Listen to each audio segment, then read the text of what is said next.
It's time for Windows Weekly. Paul Thurrott is here. Richard's taking the day off, but we do have the latest information about Microsoft's earnings. We're going to break it all down. I'll give you a hint. It was a pretty good quarter.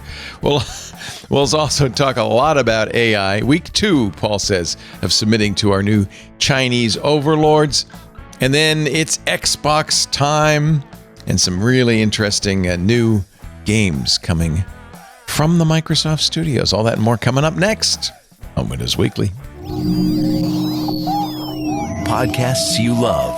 From people you trust. This is Twit.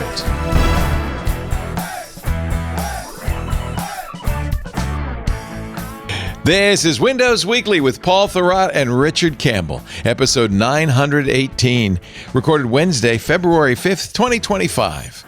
Casa Chaos. It's time for Windows Weekly. Hello, dozers. Hello, winners. Hello, Paul Thurrott. Hello, our man of the moment. Paul's in Mexico City, but you can always find him at thurrott.com and his books at leanpub.com. Richard is in Stockholm. Yep. Notorious for its incredible bandwidth. Yep. Not apparently but not for Richard. Not the hotel he's in right now. What is he staying in a motel? One of the things I wanted to talk to him about is that his wife is back home, and they had some incredible snowstorm, and she was without power for at least 2 days. Oh no! And I'm just trying to see if anything. Snowstorm? Holy cow! Yep. It's wild world. To be fair, we have similar problems here in Mexico City. We were having lunch today in the shade. It was a little chilly. What was it, 73? It was 71, Leo. But, the point is... Oh, God, I want to be there so bad. Now that you told me they have the best hot dogs that you've ever had, because live in Macungie. That was Puerto Vallarta, which Macungie has a famous. I almost said world famous. That's a bit of a stretch. Well, it's world famous now. But they have they do have a hot dog. Mad Dog. Mad Dogs, which is fantastic. Yeah. That's amazing that you know that. I told you it's world famous. It is okay. Yes.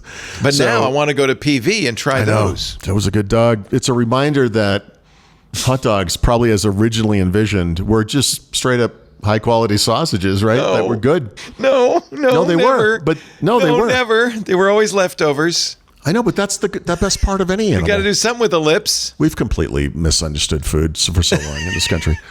Look, hot dogs are phenomenal. I don't care what's in them. Parts is parts. Parts is parts. It's all part of the thing. This one's a little livery. Okay. Anyway, Rich is not here. Yeah, but that's okay. He may show up. It depends. I don't know what he's up to, but that's okay because we got you, and we have lots to do because Microsoft reported its earnings. Yeah, and it happened as we were doing the show last week, so I didn't have much of a chance to look at that, obviously, for last week's show. But since then, I've looked at it a lot, and I got to tell you, I'm getting a little tired of it. But this is the last time you'll have to talk about it for 3 months. So.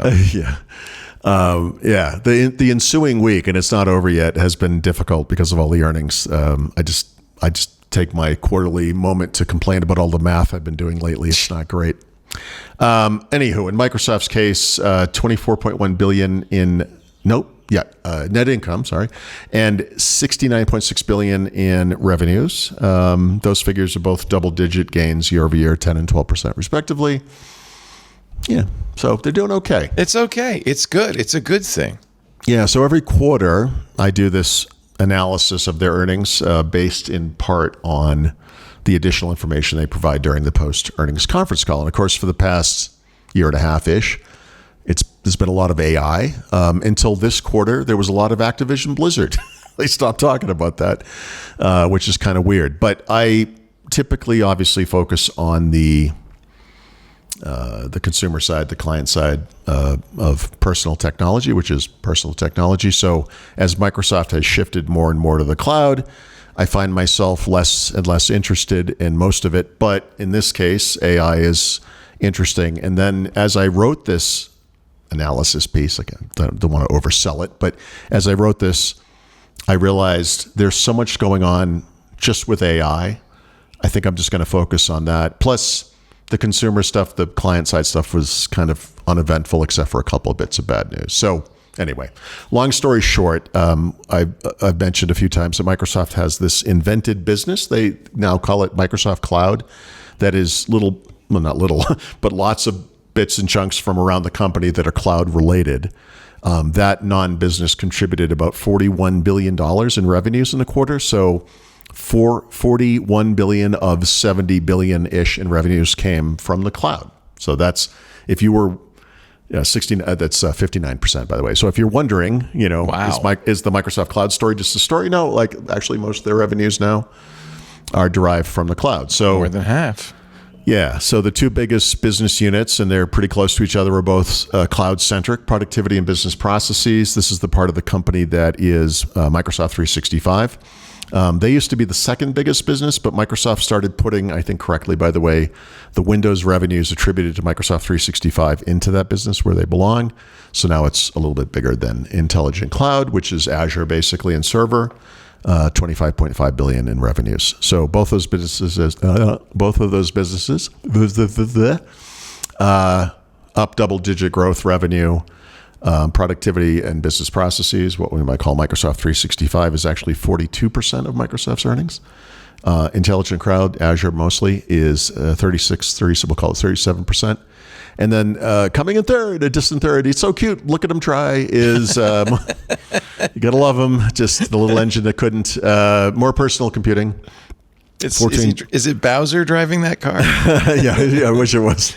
I hope you mean Bowser from Sha Na Na, by the way. But No, yeah, right, of course. 14.7 billion in revenues, which, by the way, is 100% flat from a year ago. It's not up or minus some tiny percentage. It's literally exactly the same number.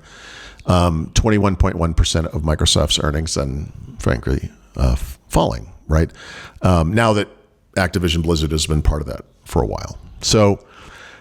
Just top level stuff, I guess. It occurred to me in writing this that, with the Steven Sinofsky discussion we had last week in DeepSeek and how disruption almost always comes from outside of that business or industry, that disruption will come from a smaller outsider who has no, skin in the game right now and can do different things and has to be forced to work around the dominant players, et cetera, that it's possible that DeepSeek, I have a really hard time saying that, by the way, is to Microsoft AI / OpenAI what Linux was and still is to Windows Server, right? In other words, in the beginning, it's like, oh, this small thing, who cares? They're cute, But, and of course, AI is happening at an accelerated timescale. It took Linux, I had to kind of look this up. I want to say it was almost the better part of 20 years to become what it is today, meaning the primary infrastructure for computing, right? Windows was worried about Linux as a desktop thing, and Windows Server was worried about it as a server issue. And I would say ultimately Linux won out over Windows Server. There are more Linux workloads in Azure today than there are Windows workloads, for example. So it's possible that DeepSeek, I don't know why I can't say that, will play a similar role in AI, and we won't have to wait 20 years. We'll probably have to wait about 20 minutes, frankly, because these things happen so much. I think a lot of people are doing it, not just on Azure, but everywhere. Hugging Face offers it. You can, it's interesting how quickly it spread to everything. Mm-hmm. But and we'll see how. Well, we've already seen in some ways. Nadella, we'll get to this, as addressed DeepSeek in the earnings call. Sam Altman, we'll get to this later in the show, talked about it as well. They're both pretty upfront. Like this, this is in fact changing things. They were both complementary. I know there's a lot of doubts from the outside, a lot of questions, a lot of whatever, but I think it's fair to say, however they did it, they might have changed things a little bit, and that's interesting to me. Microsoft, a couple of weeks ago, came out and said this publicly. I think it was already pretty obvious, but they were talking about spending $80 billion in the fiscal year, which ends at the end of June, on AI infrastructure. They had spent just under $20 billion in the first quarter of this year. They spent just over $20 billion in the next quarter. And at this growth rate, if you look at the last 3 quarters, if they keep growing that amount every quarter, they'll actually spend about $95 billion on AI infrastructure before the end of the fiscal year, which is a lot closer to $100 billion than it is to $80 billion. I mean, we'll see what happens, but I think that's kind of interesting because that number has only gone up. And that's that CapEx number that everyone talks about.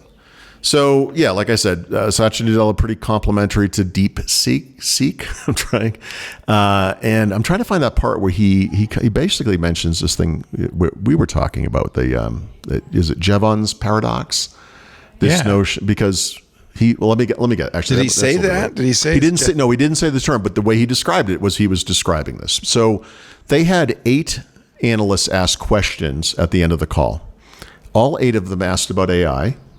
The first one was AI in the context of Azure and whether this could somehow bring Azure back to the heady growth levels that it had, before it started to slow down. And to put this in perspective, Azure revenue growth in this quarter was 31%, if I remember correctly. It's been that way for a while. That's an incredible growth rate for a mature business.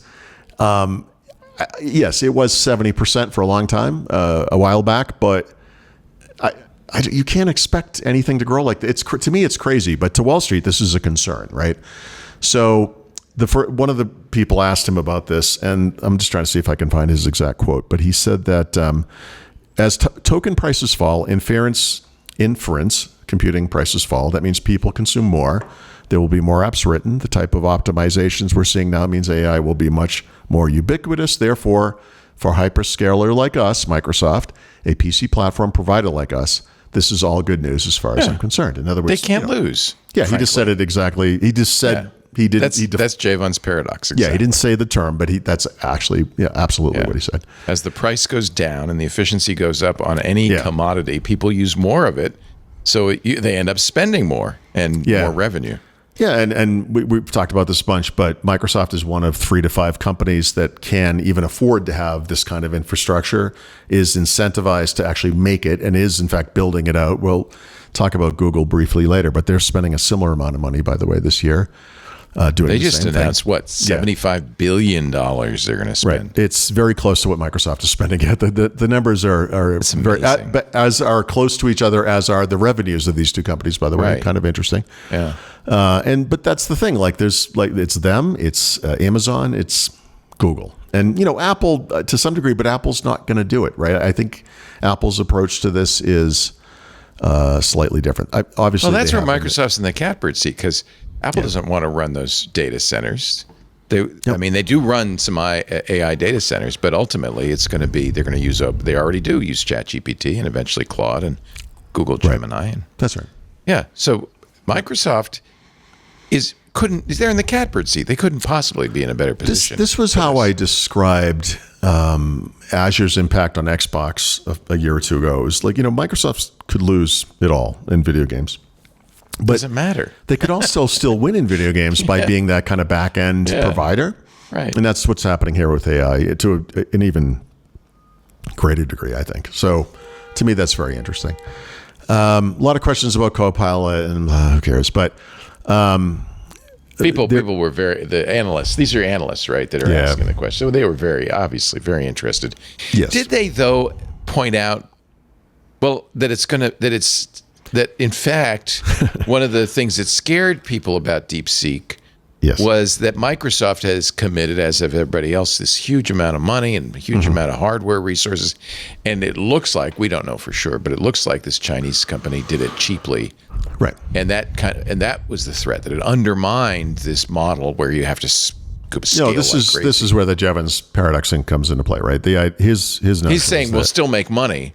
But it still calls into question that, why are they spending so much? Yeah. Do they need to? Is I guess the question. Well, they're still under capacity. That's the thing. So at some point that will have to slow down and then effectively stop. It never really stops, obviously, but to the degree that it is today, it has to stop. We're always looking for that, right? Analysts are.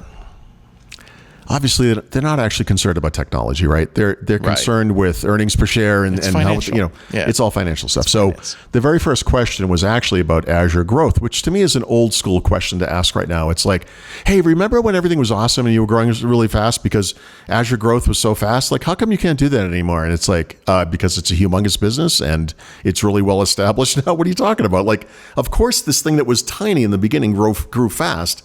That stops at some point, right? Like, that's just common sense. The fact that this was the first thing that came out of anyone's mouth was to me exactly what these people are like. Like they're coming at it from a different perspective. But the interesting thing to me isn't so much the questions. This is Microsoft's opportunity to do some positioning and talk about things which are interesting to me, right? So there were two things that came out of these questions at the end that were related semi-specifically to Microsoft 365 / Microsoft 365 commercial, right? And one was this notion that Microsoft and other companies have talked about two things lately. One is the second wave of AI being agentic, right? Where this software can go out on your behalf and do things for you and then kind of report back when something has occurred or whatever, if it has to ask a follow-up, which is interesting. And then more recently, and inspired by DeepSeek, I'm going to really work on that one, this notion of like reasoning models where it kind of spells out in front of you it thinking through the problem. It doesn't actually have to do that to be effective, but OpenAI found this, Google, these other companies have all found that it's kind of a weird way to put it, but if you let AI think about a thing before it actually delivers the final, it's pretty incredible. Answer, you can watch it think. It's very incredible. Yeah. There's also an effect on users when they see it doing that they end up trusting it more. Yeah. Right. So you're like, I can see they how show their work. Yeah. Right. So DeepSeek does that. I don't know that they're the first, but I think they might be. But now Microsoft, all the reasoning, OpenAI, Google just today announced the same thing. They're all doing this now. So it's not the major step forward that well, maybe it is actually. Maybe that's not fair. So agents are a big step forward, but I think this is also a big step forward. And someone had asked him about penetration of Copilot in the enterprise. Whatever it was. And I think it was him, or was it Amy? No, it was him. He said that it's moving into a phase where people are expanding in businesses their use of this technology across the company and collaborating with others. And Microsoft thinks of this as thinking with AI and working with people, which is to me is kind of a fun little marketing bit because people are afraid of this, right? And so when you say it like that, you're like, oh, that's fun.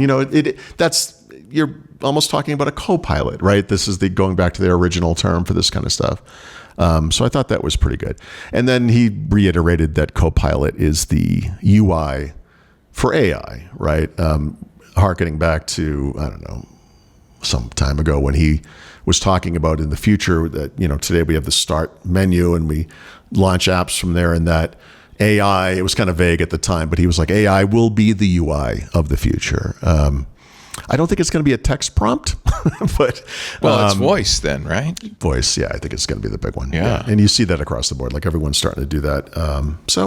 Okay, interesting. HAL 9000, what could possibly go wrong? I think they should make a movie about that.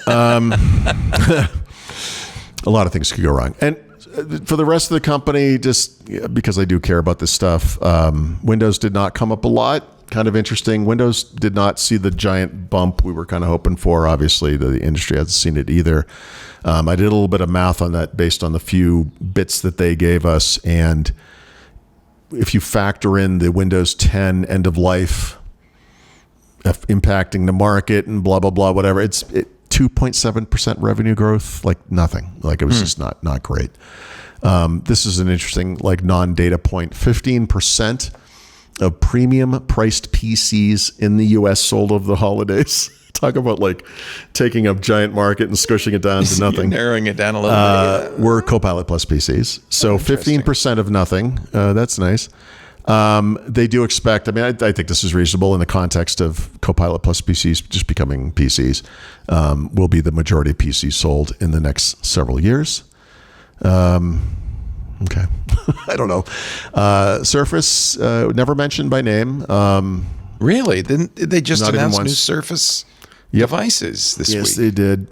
But the problem is that business is tanking. So the only mention was that the revenue gains they saw from PC makers, which was tiny, 4% year over year, was partially offset by a decline in device revenues, meaning Surface, right? Ouch. So it just means it's still going down. And then I said there was I'm surprised they even said this, but Microsoft was surprised by how well the perpetual version of Office 2024 is selling higher than expected. So that actually had a positive impact on their revenues, but they were not expecting that. They don't want it either, right? They really would prefer not to sell you a one-time license. They want for the people out there. Yeah. So if you're nervous about versions of Microsoft 365 subscriptions that don't include AI, right? They have I don't know what they call them, classic or whatever. Many people prefer that. Yep.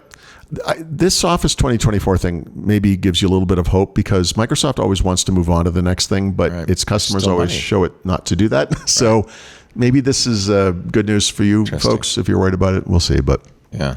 And then the other one, of course, is Xbox. So Xbox, there's some good little data points in there, like Call of Duty 6 or Black Ops 6 apparently is off to the best start of any Call of Duty game in history. Isn't it funny to hear that in a Microsoft earnings call? Well, I'm starting to get comfortable with it. It's like Doom and the other id Software games fall under here now. You know, like a lot of gaming is inside of Xbox or inside of Microsoft. They're a big player. Yeah. Yep. So, but man, the numbers are so bad on Xbox. Overall gaming revenue. This is the business. The whole business was down 7%. Xbox hardware revenue, not surprisingly, but still 29% down in the quarter. Man, I don't know. At what point does it go negative? Like, I don't understand how it can keep falling by those numbers. But Xbox content and services, only up 2%, driven by growth in Xbox Game Pass. All of which, by the way, I mean, almost literally, they didn't say this, but just based on the few things they did say, was because of Call of Duty being on Game Pass for the first time, right? So people are obviously looking at this subscription saying, all right, so I could buy this game, or I could pay for this subscription, and okay, I think I'll bet, I get all these other things. I'll try it, I'll give it a shot. So, but still, 2%, that's tough. So, and then they have all the soft numbers, 140 million hours streamed on Xbox Cloud Gaming, a record. Over 4 million people played Indiana Jones. Fantastic. We don't know how. Some of them bought it. Some of them got it through Game Pass, et cetera. So, not a lot of good news. And it's going to keep going. That's the thing. So, Xbox, there's no light at the end of the tunnel yet. And I think we talked about this last week, but Phil Spencer's been very public about things that I would previously have called rumors. Like Xbox is working on a portable gaming device. He's talked about this multiple times. Since last week's show, I did watch an almost hour-long interview with him, and it was kind of shocking, like how much I haven't seen this kind of transparency out of Microsoft since Jim Alchin, maybe like 20 years ago. It's been a long time. It's very strange. So that's most of it. Top line for me, maybe it's just because I don't know anything, is that they made $2 billion a week. Yeah. Well, okay. So you have to look at things like, net income, which is profits, right? You have to look at, right? 24 billion in 3 months. It is. But you also have to look at free cash flow, right? This is bizarre, but Microsoft's free cash flow from operations, right? $22.3 billion, up 18% year over year. I'll take exactly the amount they spent on AI infrastructure. Oh. So they're spending all their profit. Yeah. We talked about this last week a little bit, but and in prior quarters, that we sort of said it like, look, they're paying cash for this. They can afford it. Right. And last week we raised this issue where, from a shareholder perspective, you like to see Microsoft investing in the company because this is future revenue growth, et cetera, et cetera. It's certainly it's more risk, but it's also a much higher reward than like buying back shares, et cetera. So I think for now it's okay. But again, this is where we're about to cross the line. We'll see what happens this quarter. But this quarter, the profits, so to speak, and their spending on AI were identical. And before the profits were always higher. Yeah. So what do they need it for? I think that's great. Now, as you said, it's a bit of a risk. You're assuming AI is going to have a big payout. Right. And I think it's a fair chance to take, right? I don't think anybody would. I think spell checking has benefited Microsoft greatly from a revenue perspective. It's a good bet. That's, It is, but what else are you going to bet on? There's two AIs, right? There's the AI that Microsoft delivers as first-party services to customers, which I don't think is going to amount to much, other than it being a component of things that people or companies do pay for, like Microsoft. But maybe they don't want to 365. buy it from somebody else. Maybe they'd like to build it themselves. Is that where that money's going? So or is I it think- just going to data centers? Well, I think they're kind of the same thing, right? So there's data centers. They have But data to, centers, you can sell capacity to other companies. right? So and they talked about this actually in the call. There's a math involved to this. Where's the best place to put resources, and where do we have to grow, Right. and what things are going to come offline, and we can replace with something, whatever it is. And there's a balancing act here, because what makes Microsoft more money? Is it selling I don't know, AI, whatever they are, features in Microsoft 365 to existing customers? Is it providing that data center capacity to third parties? They're going to then sell it to customers that are not Microsoft's direct customers in some cases. I think ultimately both will make money to whatever degree we can know that. But I think the second one is the bigger opportunity. Yeah. That's my... It's a good way to hedge it, though, because they're both making the picks and shovels and mining for gold. So one way or the other, you're gonna do competing with your own customers is a Microsoft tradition. They're good at it. That's a good point. So many companies would see that as a bad thing, but they've done fine with it. Microsoft saw that as a bad thing for many years. Until they started making their own computers, right? Well, that was one big example, but I would actually say the bigger one in many ways, which we don't think about a lot, because it's not really a consumer thing, is they used to have a big partner ecosystem around server. And so you would have on-prem servers. You'd have these middle players that would support and provide added services. They would resell Microsoft things. But then Microsoft moved to the cloud, right, with Office 365, then Microsoft 365. And the story became, well, yeah, I guess you could have this guy Joe over here support your Exchange server, but who knows this thing better than Microsoft?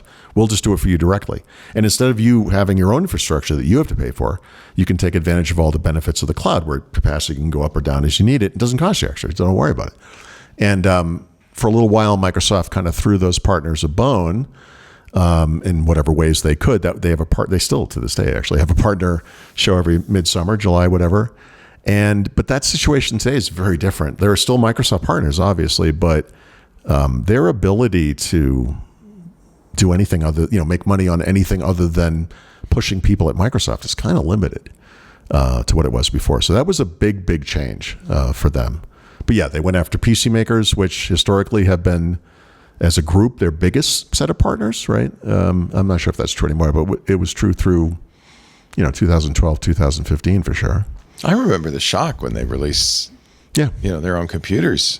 We on this show we were saying, "Wow, that's a brave thing to do. You're going to piss off all your OEMs." Yep, they got away with it. Yeah, right? Probably because it's not doing very. Yeah, I was going to say the reason it's okay. It became at first it was infuriating, and then it became cute. Yeah, but yeah. Surely Dell and Lenovo would not have been so sanguine if. Right. Suddenly, everybody was buying Surfaces. Oh, if you go look, I'll just point to two things.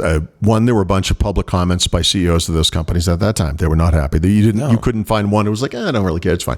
You will not find that comment. And two, every single one of those companies adopted Chrome OS immediately. So the few that had so it not, was a little risky. All did so. Now, granted, those things have not taken off in any meaningful way, right. but the point was like, yeah, okay, well, we can do other things too, Yeah. So fascinating. Yeah. We will talk more about AI this afternoon because we're rebranding this week in Google as Intelligent Machines, and it's going to be about AI. In fact, our first guest is the former go-to-market leader from OpenAI. So I think we'll have some good questions for him about the history of OpenAI. He's just written a book about it. And I'm excited about the idea of covering this stuff, but I am still in a huge mystery about whether, what is going to happen. On the one hand, there's some real risks and dangers that are genuine. Steve and I were talking yesterday. He was very worried about, AI hacking, using, hacking the like an safety. Injection type thing, basically. Yeah, hacking the safety. Yep. And I said, well, what could possibly go wrong? He said, everything. What do you mean? This is like the AI, most. You ask an AI to generate a new toxin that's never been created before. It creates it. Yep. That could be a problem. And I thought, So I hadn't really thought of it that way. Microsoft especially, and I would imagine these other companies have sold this fiction where you don't have to worry about that stuff, Leo, because there's going to be a guy, he's probably wearing a white lab coat. Right. And he's standing between the AI doing those things and it actually happening out in the world, except he's not. He's eating a sandwich. He's not paying attention. Well, this was the whole topic of Security Now yesterday was AI jailbreaking. Right. And the fact is there's not a single AI that hasn't been jailbroken. Jeez. So what you really have to say is, the notion of AI safety is an illusion. Yeah, farcical, yep. Which then now, because I mocked the whole existential threat to humanity. Come on, what's it going to do? I know. Well, now I'm starting, and it's not, by the way, AI, it's humanity. Right, right. Humanity is ultimately the threat to humanity, but using AI to be a threat might make them very powerful. Yep. Hopefully, it'll be like everything else in life, and it lands somewhere in the middle between. Yeah. This is nothing, and this is the end of the world. Right. But yeah, it's a matter of degrees, I guess. Yeah. Anyway, there's certainly a lot to talk about. All of our shows now are talking about AI. I mean, it's the hot topic. Yeah. Is your Google show that's changing name and focus? Is there still going to be a Google kind of component? You're just going away from Do you care about Google? I know you really don't care about. You've hated Google for years. No, I mean, it's like everything else in big tech. The truth is, like a lot of people, I rely on Google for a lot of things. Right. I mean, the two. It'll still be Google. Believe me. I mean, I told that long story whenever that was last week or whatever. But oh God, yeah. In writing, we'll talk about this later in the show. But in writing about something else that related to that, I had forgotten this. I had another problem with Google Workspace support, which I had forgotten about. They never solved this problem and just drifted off. And so they're not great on that level. I mean, I pave them, whatever. But look, Google Maps, Google Photos, Gmail. There's nobody alive Google who doesn't search use Google every day in some way. So this is the deal with the devil that we all make, really, most of us. So Google's still relevant, but I felt like a show. We hadn't been exclusively about Google for years. Well, see, my problem, like you have Apple content, obviously. Apple has built this ecosystem where they've gotten a lot of things right. They don't get everything right. That's not my point, but they tend to fill it out. Google does these little things where they're like, oh, we're going to do this. They're throwing spaghetti against the wall. And they kind of drift off. And it's like, if you compare like the Pixel or Nest, whatever it is. Spaghetti on the wall. Yeah, it's just, they don't seem to have a lot of follow through. No, they don't. And I think that's a structural problem. It's like a teenager that never grows out of it. It's like, could you finish something? Or, Yeah. I mean, it's worth having a Microsoft show, which we do, obviously this one. It's worth having an Apple show, which we do. We started this week in Google. That's fascinating to me that Google was going to be the third leg of the tripod. Why wouldn't you? It's the biggest, probably going to be the biggest platform of all of them. And yet, it's not that interesting. And maybe that's the real problem. We also had an Android show, which we ended up canceling because it just... That's amazing to me. There wasn't that much to say about it. I know. What do you mean? There was a security update today. Well, very exciting. And to his credit, Jason and Ron and the gang, they've gone and they continue to do it. They're doing their own thing. Okay, yeah. Okay. But we just didn't have much of we only canceled because there was no audience for it. I mean, if there's an audience for a show, we'll keep doing it. It's amazing to me. That's they need to look inside on this one because that's seizing defeat from the jaws of victory. It doesn't make sense. That Android specifically is not more of a, despite the fact that part of it is it's just kind of there. I mean, it's it's the number one phone operating system globally. I know, but so people use it, but they're not so really interested. They want to listen to a show about it. Exactly. It's just so a utility. Apple got something right there. It's kind of interesting. I think Apple's stuff is more than a utility for a lot of people. They identify with it. There's some stuff going on with it.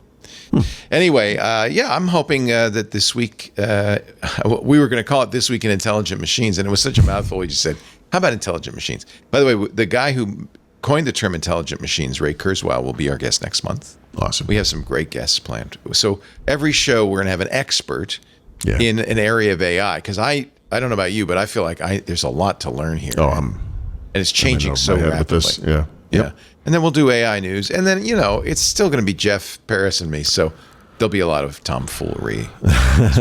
So sure. It's not going to change that much. Coming up. Let's take a little break, and then we'll get to Windows We have a little bit more AI news, including Google's new AI model, believe it or not. Xbox, Microsoft 365. I do have the official word that, unfortunately, Richard is not getting online in Sweden. You heard this? Yes, he says. He messaged us and said, I'll read it to you. I think I gotta say it. So far, no luck. It's Wednesday night in Stockholm, and where there is internet, it is noisy. I think I'm out. So, and you know what? More power to him. I'm sure he's enjoying some luscious Schlivovitz or something. He does have a brown liquor pick that he put in, but we don't have to do it, or I could just mention it, or what do you want to do? He already said he's saving his pick for next week. There you go. So if you want to get Stephanie to make a cocktail, or we could just forget about it, and I'll talk about a kombucha I really like or something. Mm-hmm. Okay. Kombucha is a perfect cocktail substitute.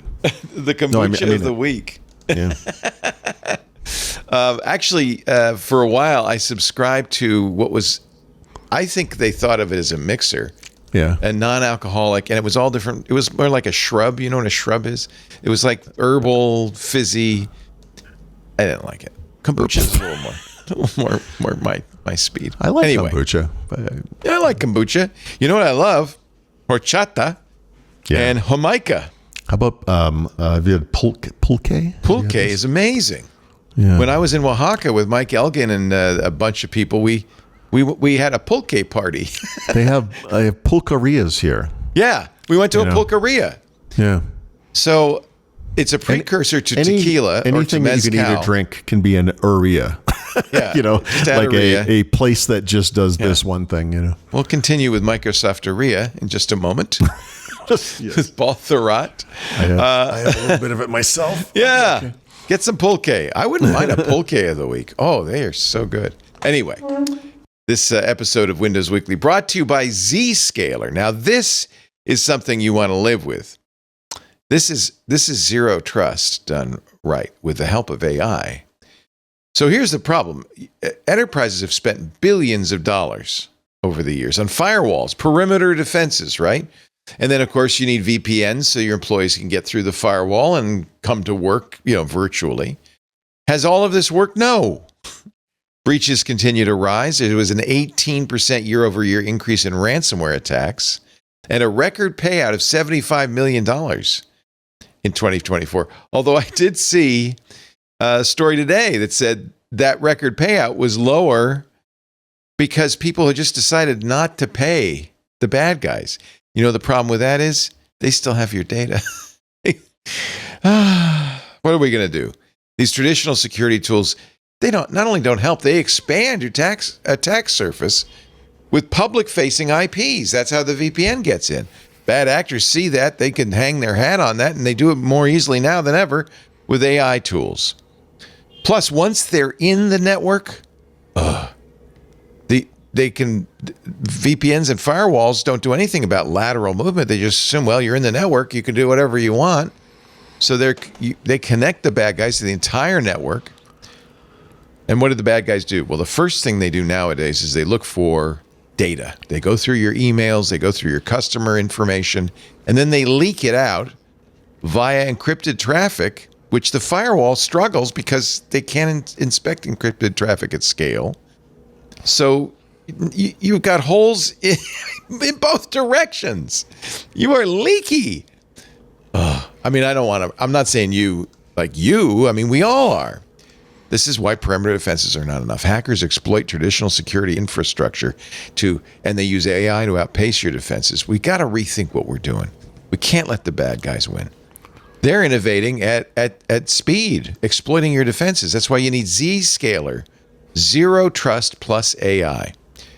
It stops attackers by, one, hiding your attack surface. You no longer have public IPs, which makes apps and IPs invisible. They don't, that lateral movement problem? No, because zero trust does not assume that just because you're in the network, you're a good guy. Zscaler eliminates lateral movement by connecting users only to specific apps that they've been explicitly permitted to do so, not the entire network. And Zscaler continuously verifies every request based on identity and context.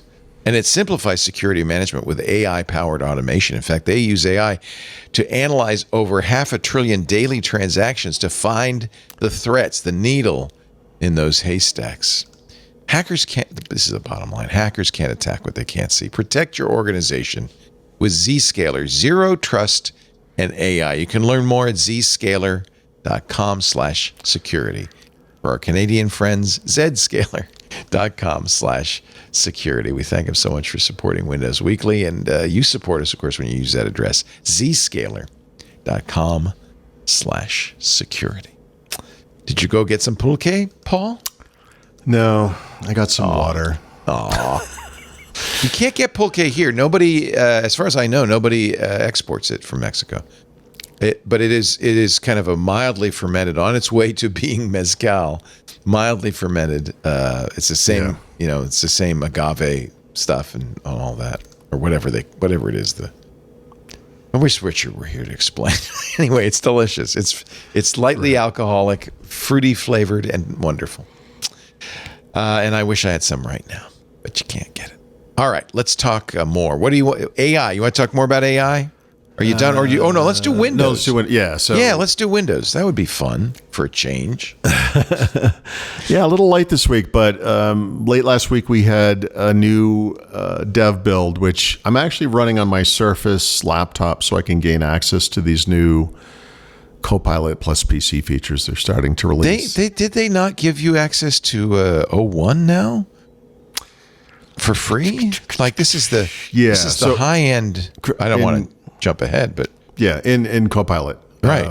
So in Windows specifically, though, they're now testing a thing which I don't have because they roll things out, over time. So I can't even talk to this one, but they're bringing AI powered search to Windows search, right? So what used to be, I got to be careful with this. No, this is if you're running a normal PC, not a problem today. It's Windows key plus Q or Windows key plus S. Both bring up that search highlights box or whatever. With a Copilot plus PC, and I assume all Windows PCs assume that's going to change. Oh. And I'm trying to, maybe I could just open this up and look. That's interesting. Yeah. So it won't just be an index, a search of an index. Yeah. So I don't have it yet, but so Windows key, because Windows key plus Q is turning into, what's it called? Like these features have such stupid names. It's the recall related feature, click to do. Sorry, because Q is like click, I guess. Quick to do. Like the king and Mowage.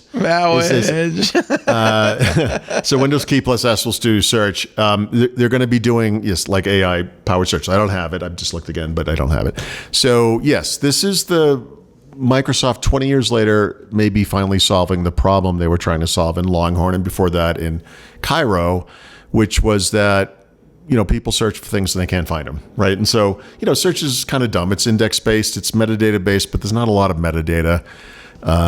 And there's a lot of talk about it 20 years ago, and then it kind of went away, and we still have these problems, right? And I find I find I could go through OneDrive, which is not synced fully to my computer, but it has, the basic file data, and I search for things, can't find it. And I go to OneDrive on the web and I find it instantaneously. Yeah. So I'm actually very eager to try this. I've been wondering about some version of I feed AI my OneDrive archive or something, and it uses that as the back end, and I ask it questions and it can say, oh yeah, here's this thing. And because I find it hard to find things I wrote a long time ago, So I probably won't have it in my VM of Windows on ARM. No, this is super early on. So right now it's dev channel, which is going to quickly move to whatever the next version of Windows is called. So probably 25H2, or if they go Windows 12 or whatever it is. But right now it's still 24H2. So we're in this window where dev and beta are the same, and then that will change. So actually, I'm not even sure. So it's kind of hard to say. If they're testing it in dev now, does that mean we're going to see it in Windows 11 in the coming months, or it will be the second half of the year? It's kind of hard to say. But this one's brand new, and it is rolling out slowly, and it's only Qualcomm powered PCs right now. It will go to Intel or AMD powered Copilot Plus PCs. What the hell was that? Me? I don't know what that was. I was like, wow. It was like the hand of God there. Hello, Windows. I just wanted to. This is Satya Nadella. I have a couple of questions. It had already started up. I don't know why it made that sound, but okay. That's funny. Yeah. So anyway, so that was last week. I thought maybe it was Richard teleporting in. Yeah. Yeah. I tried tied to this. Last Thursday I recorded some episodes of Hands on Windows, and one of the one I was. By the way, thank you. I mean, whatever, but it's one of the things I wanted to record was something about all these new features. So it's recall and click to do, and there's new AI things all of it, like Notepad is AI now. Actually, that one I did record separately. But there's different AI things happening all over Windows, right?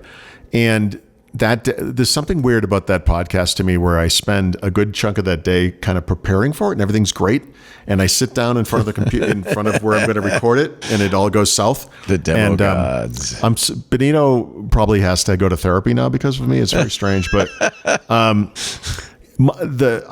never seen this happen, but this Copilot plus this Surface laptop that I have has been fantastic, right? But I put it into the dev channel. I've been using it with recall, so it has all this data, yada, yada, yada, whatever. And then that day, and this is before the build I just talked about, I think, or maybe it was that same day. Maybe that was it. Maybe that build had just come out.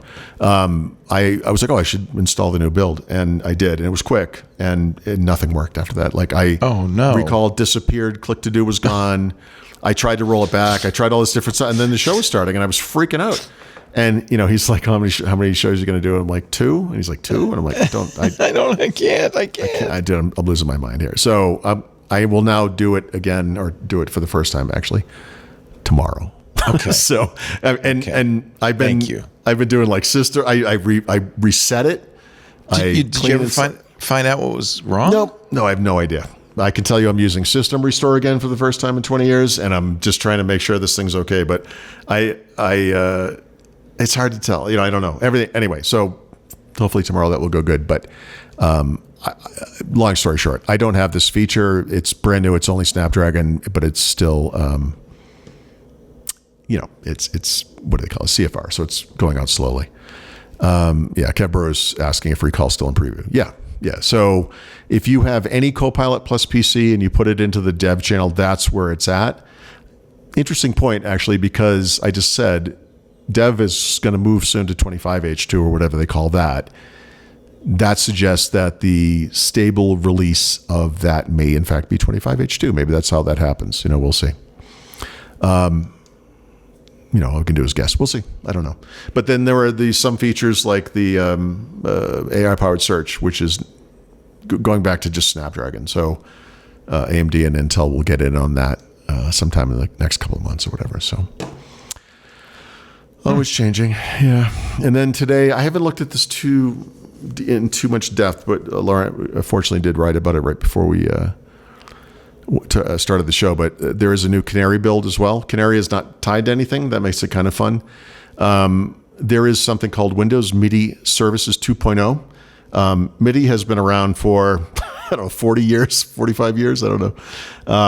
The fact that they have moved their services from 1 point something to 2.0 is hilarious. But they're improving MIDI in Windows 11, if you could believe that. I guess they've run out of things to think about. I don't know. Well, it's about time. Yeah. That's hysterical. You wait till you see the 8-track tape support in the next build. It's really funny. It's very strange. Wow. Yep. So that's one.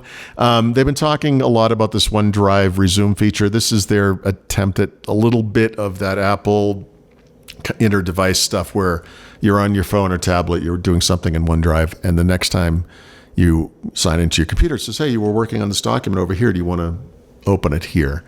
Like a continuity type feature. So, okay. I mean, that's fine. I don't see this as being a big deal, but good.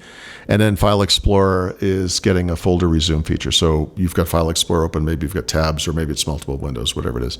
And you reboot or sign out, sign in, and it comes back, and it will optionally come back to the way it was. So, nice. Yeah, session state. Nice. Yeah. I mean, I'm working on that kind of thing for my stupid .NET Pet app, so I hope it's as painful for them as it is for me. It's not a built-in feature of the SDK or anything. No, I mean, this is the thing I run into with this app a lot is that WPF is 20 years old, and they've updated it twice. I don't know, and they really don't give it a lot of attention. So yeah, it's just not built for this stuff, and I'm trying to work within the capabilities of the tool set, and it's humorous.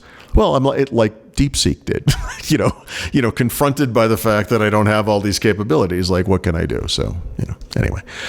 So this one is kind of interesting. So this was years ago, but Microsoft announced that they were going to bring the Edge text rendering technologies to Chromium so that it could benefit all Chromium-based browsers, right? So that was like 3 or 4 years ago.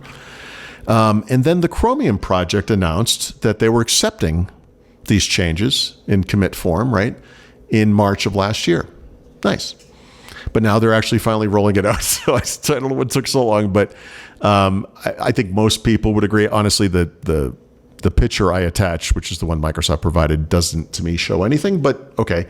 But I do find the text rendering in Edge to be wonderful, and it's one of those things they actually really got right.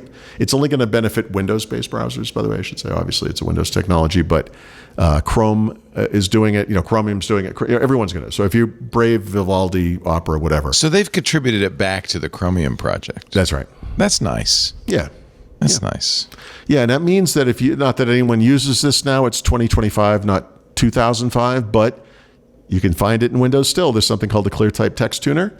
And if you want it's ClearType. Yeah. If you want to, I know it's like going back in time, but if you want to optimize how text looks on your computer for your eyes, you can do it. And when you do that, it will benefit the browser as well because it's not a separate thing. It's thing. funny because so I thought, well, maybe it's because Paul clipped this from the Edge blog. So I went directly to the Edge blog. Yeah. It's exactly the same. It's terrible. Yeah. And, honestly, I never could tell the improvements from clear text anyway.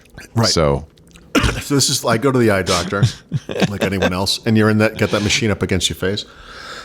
Excuse me. And she says, is it better here or here? And I'm like, those are exactly the same.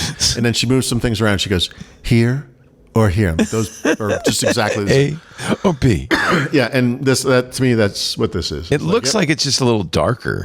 Maybe a little bit better contrast. It still looks fuzzy. Is it terrible? Yeah. Maybe it's because it's like a highly compressed JPEG. I think this is a terrible image to have used. Yes, I think that's part of it. Yep. Yeah. Thank you. It's very strange. Yeah, here we're trying to show the clarity of something. Here's like a 50% reduced quality image in JPEG format. That's lossy. This is ridiculous. I do like it that they're contributing back to the open source project. That's nice. Yeah. And it's cool that Google's incorporating it into all the Windows Chromium web browsers. Yeah, right. There's no equivalent thing on the Mac. They probably say, well, we don't really need it. I think on other platforms, Google, maybe someone knows this. I don't know. There's a Google text render. It has a name. I think if someone said it, I'd know it. But it's they have their own. It might be Skia based or something. I don't remember, but they have their own thing. It's fine. Like it's fine. It looks good. Yeah. But I've always thought that what you say what you want about Edge, and I do say a lot about Edge almost every day. But the text rendering is fantastic. Like that's always been true. So yeah. That's actually really important. That's probably the most important thing a browser does, really. Yeah, exactly. Right? Because you spend a lot of time reading text. Right. It's about reading. Exactly. Yeah.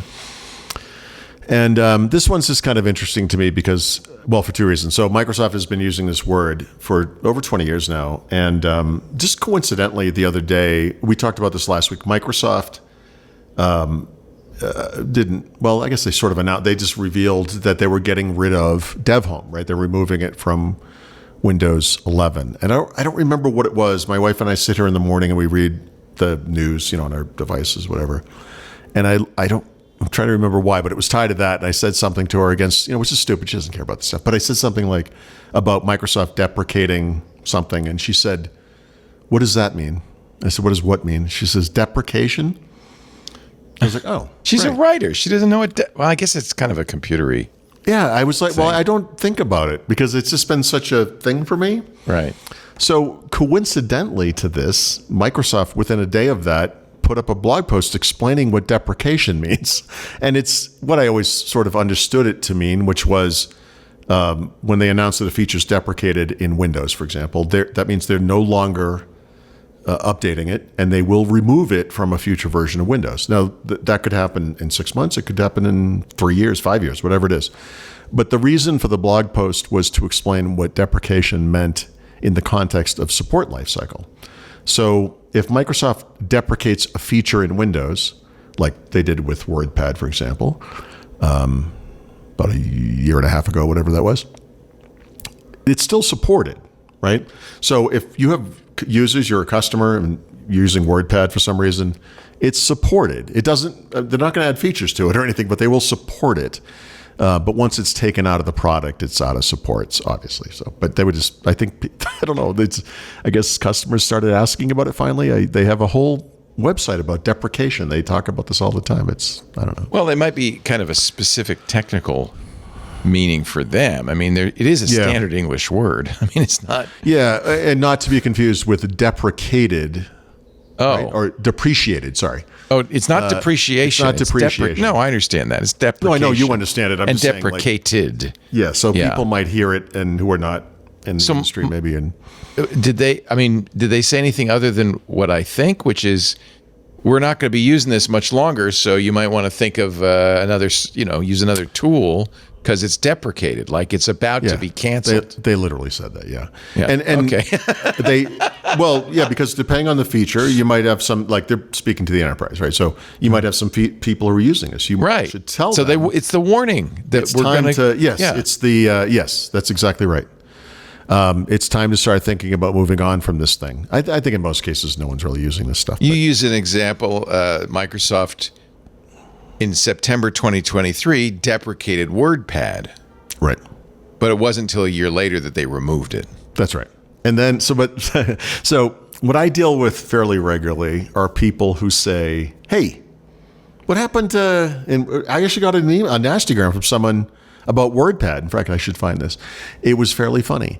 And literally, Microsoft getting rid of WordPad, which they had telegraphed a year and a half, like I said, it was the impetus for this guy. Yeah, he says, hey, what happened? I said, well, it's removed. gone. Where'd it go? Well, is there any reason for this? And I'm like, well, yeah, it's a security problem. No one's, it's not. It was deprecated. It's deprecated. He's like, well, I'm going to move to Mint Linux. You're like, oh, okay. Oh, really? Because of that? Okay. I mean, I'm sure there are some good choices on Windows to replace WordPad. Yeah. Actually, WordPad was cool because it read Word documents, right? Yeah, so that was the big thing. So back in the day, Microsoft had Write and it had Works, remember? And those two products were not document compatible with Word, which was really bizarre. But once Office switched over to these open Office documents, right, which are open source, they were able to do that in WordPad. But they didn't. That was like the last time they updated the app, so it really wasn't ever updated. And of course, these things are, you mentioned this, I think during the ad, this notion of attack surface. It's part of the attack surface of Windows. So you have this thing sitting on people's computers that most people aren't using that is an attack vector. You could send an attachment that opens, et cetera, et cetera. So getting rid of it to me makes sense.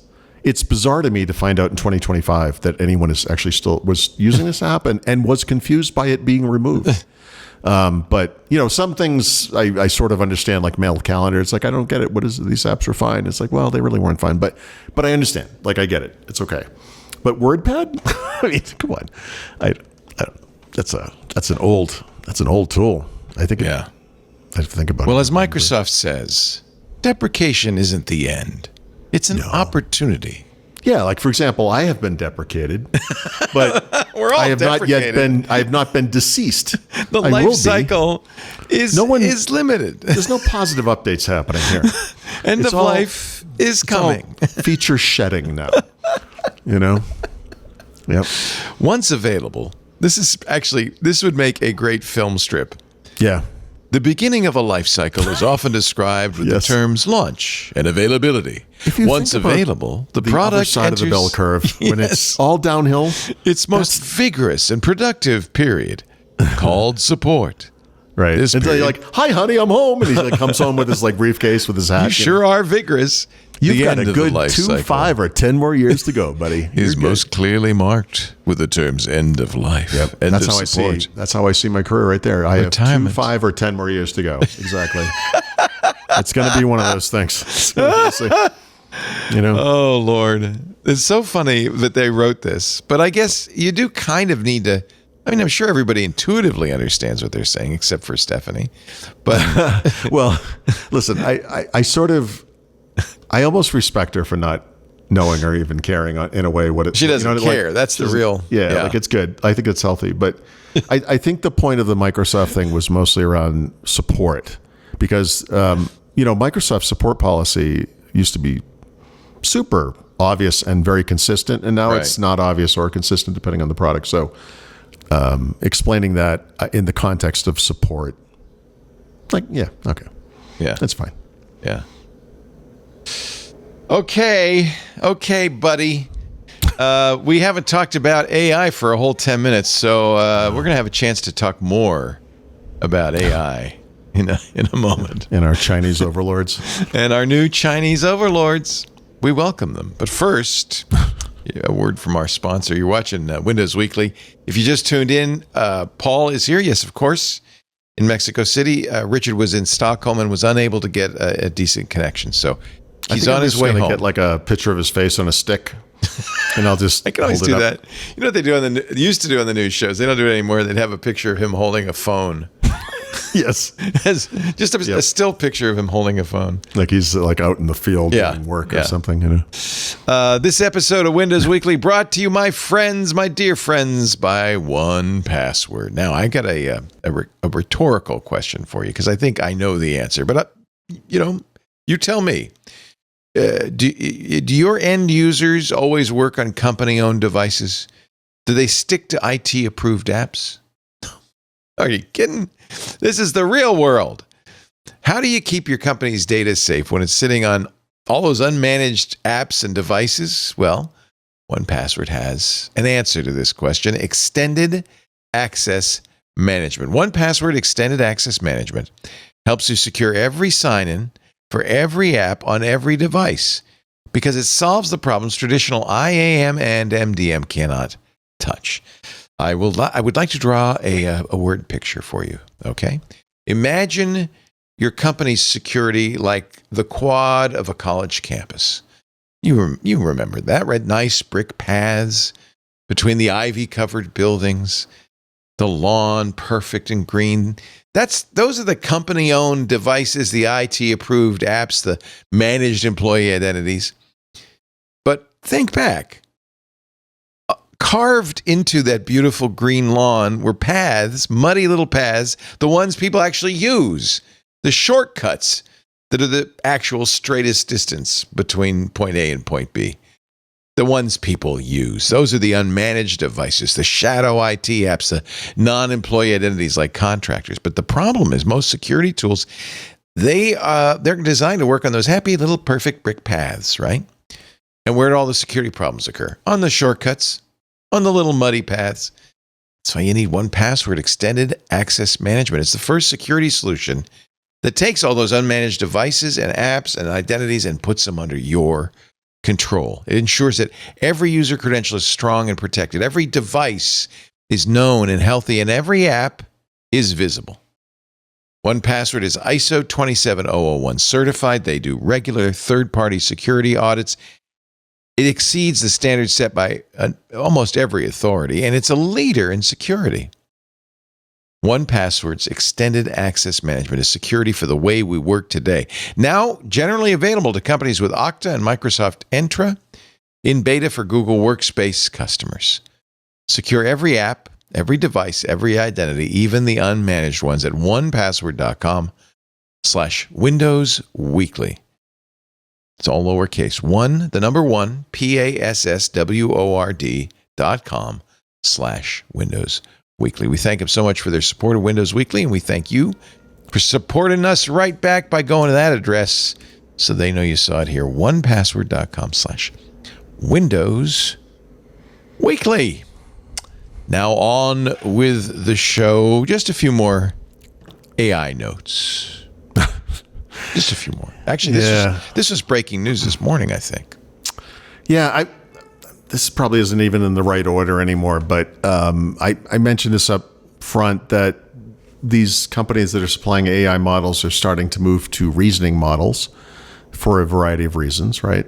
DeepSeek was the first one I was aware of, and you mentioned this. It's since propagated everywhere. So if you're a developer, you use Hugging Face or whatever, or if you're an Azure, GitHub, it's everywhere. It's coming soon. The local version is coming soon to Copilot Plus PCs, right? So you can run it against the NPU on your computer. So interesting.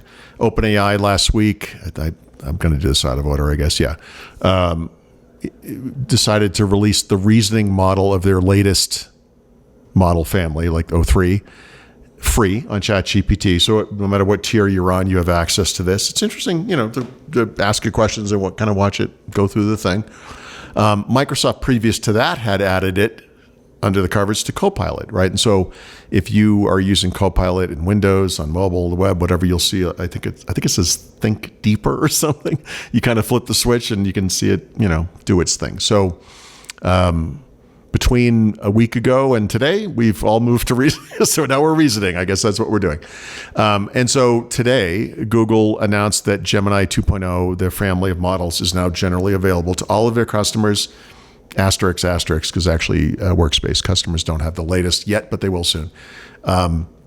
So whether you're a consumer, whether you're using it through apps, whether you're using the Gemini app, whether you subscribe to Gemini Advanced or not, soon Workspace, developers, whatever, there's several of them, Gemini 2.0 models are all available. So reasoning is a capability. They're agentic, right? So we're doing the agent stuff like we were talking about earlier.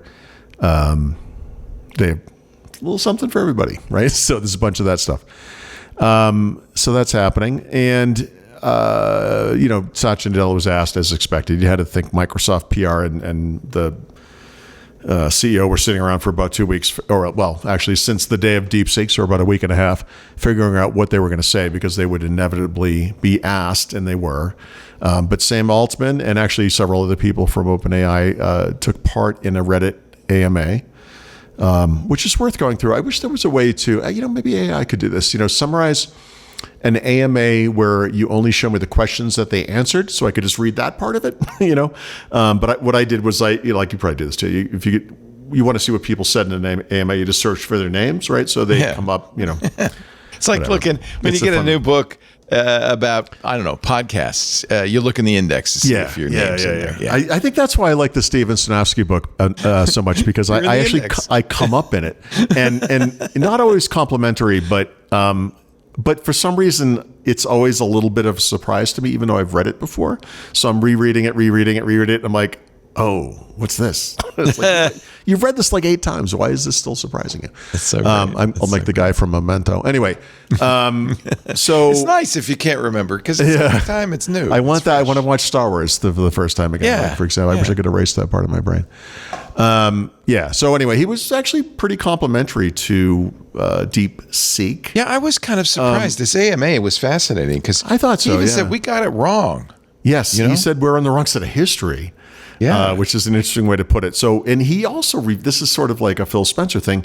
He talked about how there have been disagreements inside the company about whether or not we need a different open source strategy, meaning an actual open source strategy. And not everyone in the company shares this view. They will be eradicated. No, he didn't say that. But it's currently not the big thing. But maybe because DeepSeek is open to some degree. Maybe OpenAI needs to do something like that. And I would, I'm not sure if I'm really arguing this, but you could make the argument that the reasoning display, which is something they didn't want to do before, right? When they first came out with O3, they actually hide that from you. So you see the end result, but you don't see it thinking. But now they've switched this on so you can actually see it thinking because of DeepSeek. And we found that people tend to trust it more. So maybe that level of openness, at the very least, is a step. Well, look, one thing we can agree: competition is good. Yes, right? And you can't, right? Right.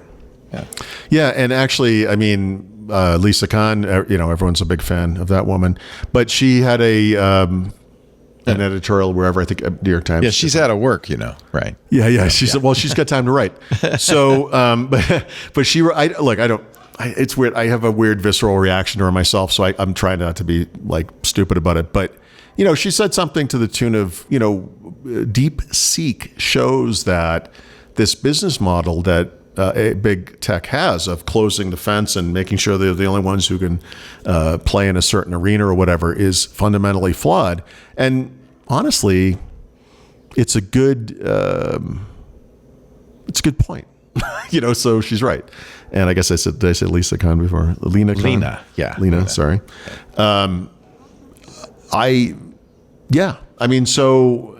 This is interesting. You like whatever the outcome is with how they did what they did.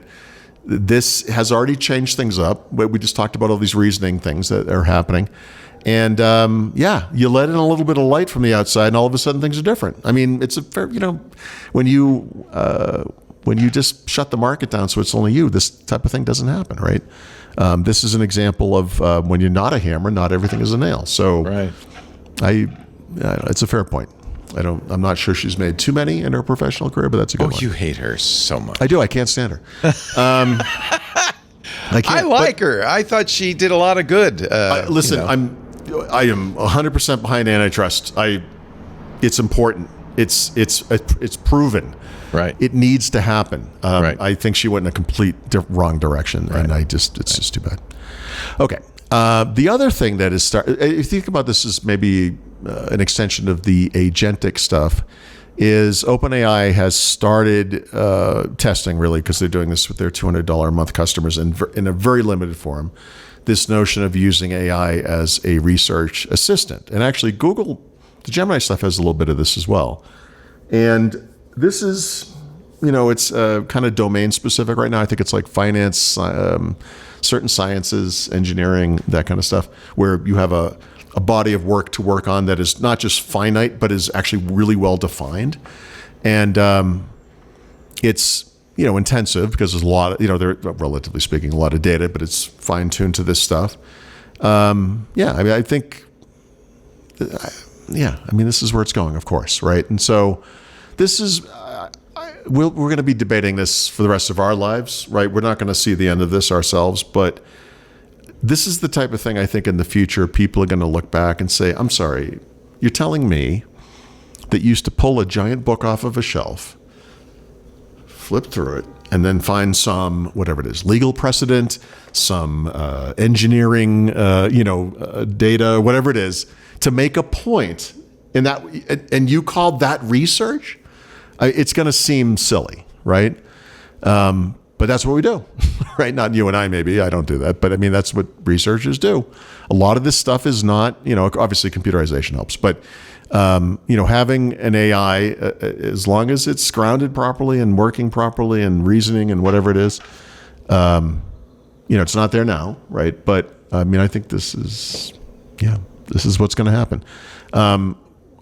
This came up, I don't remember, before the show, when it was, but I mentioned that we were eating lunch and it was a TV on. There was no sound, but it was the president of Mexico giving an address in front of the Mexican Congress tied to the anniversary of the Mexican Constitution, which I believe is 107, 108 years old this year. And I'm looking at it's like CNN where they put a little text scroll at the bottom and kind of saying, this is what's happening right now. Right.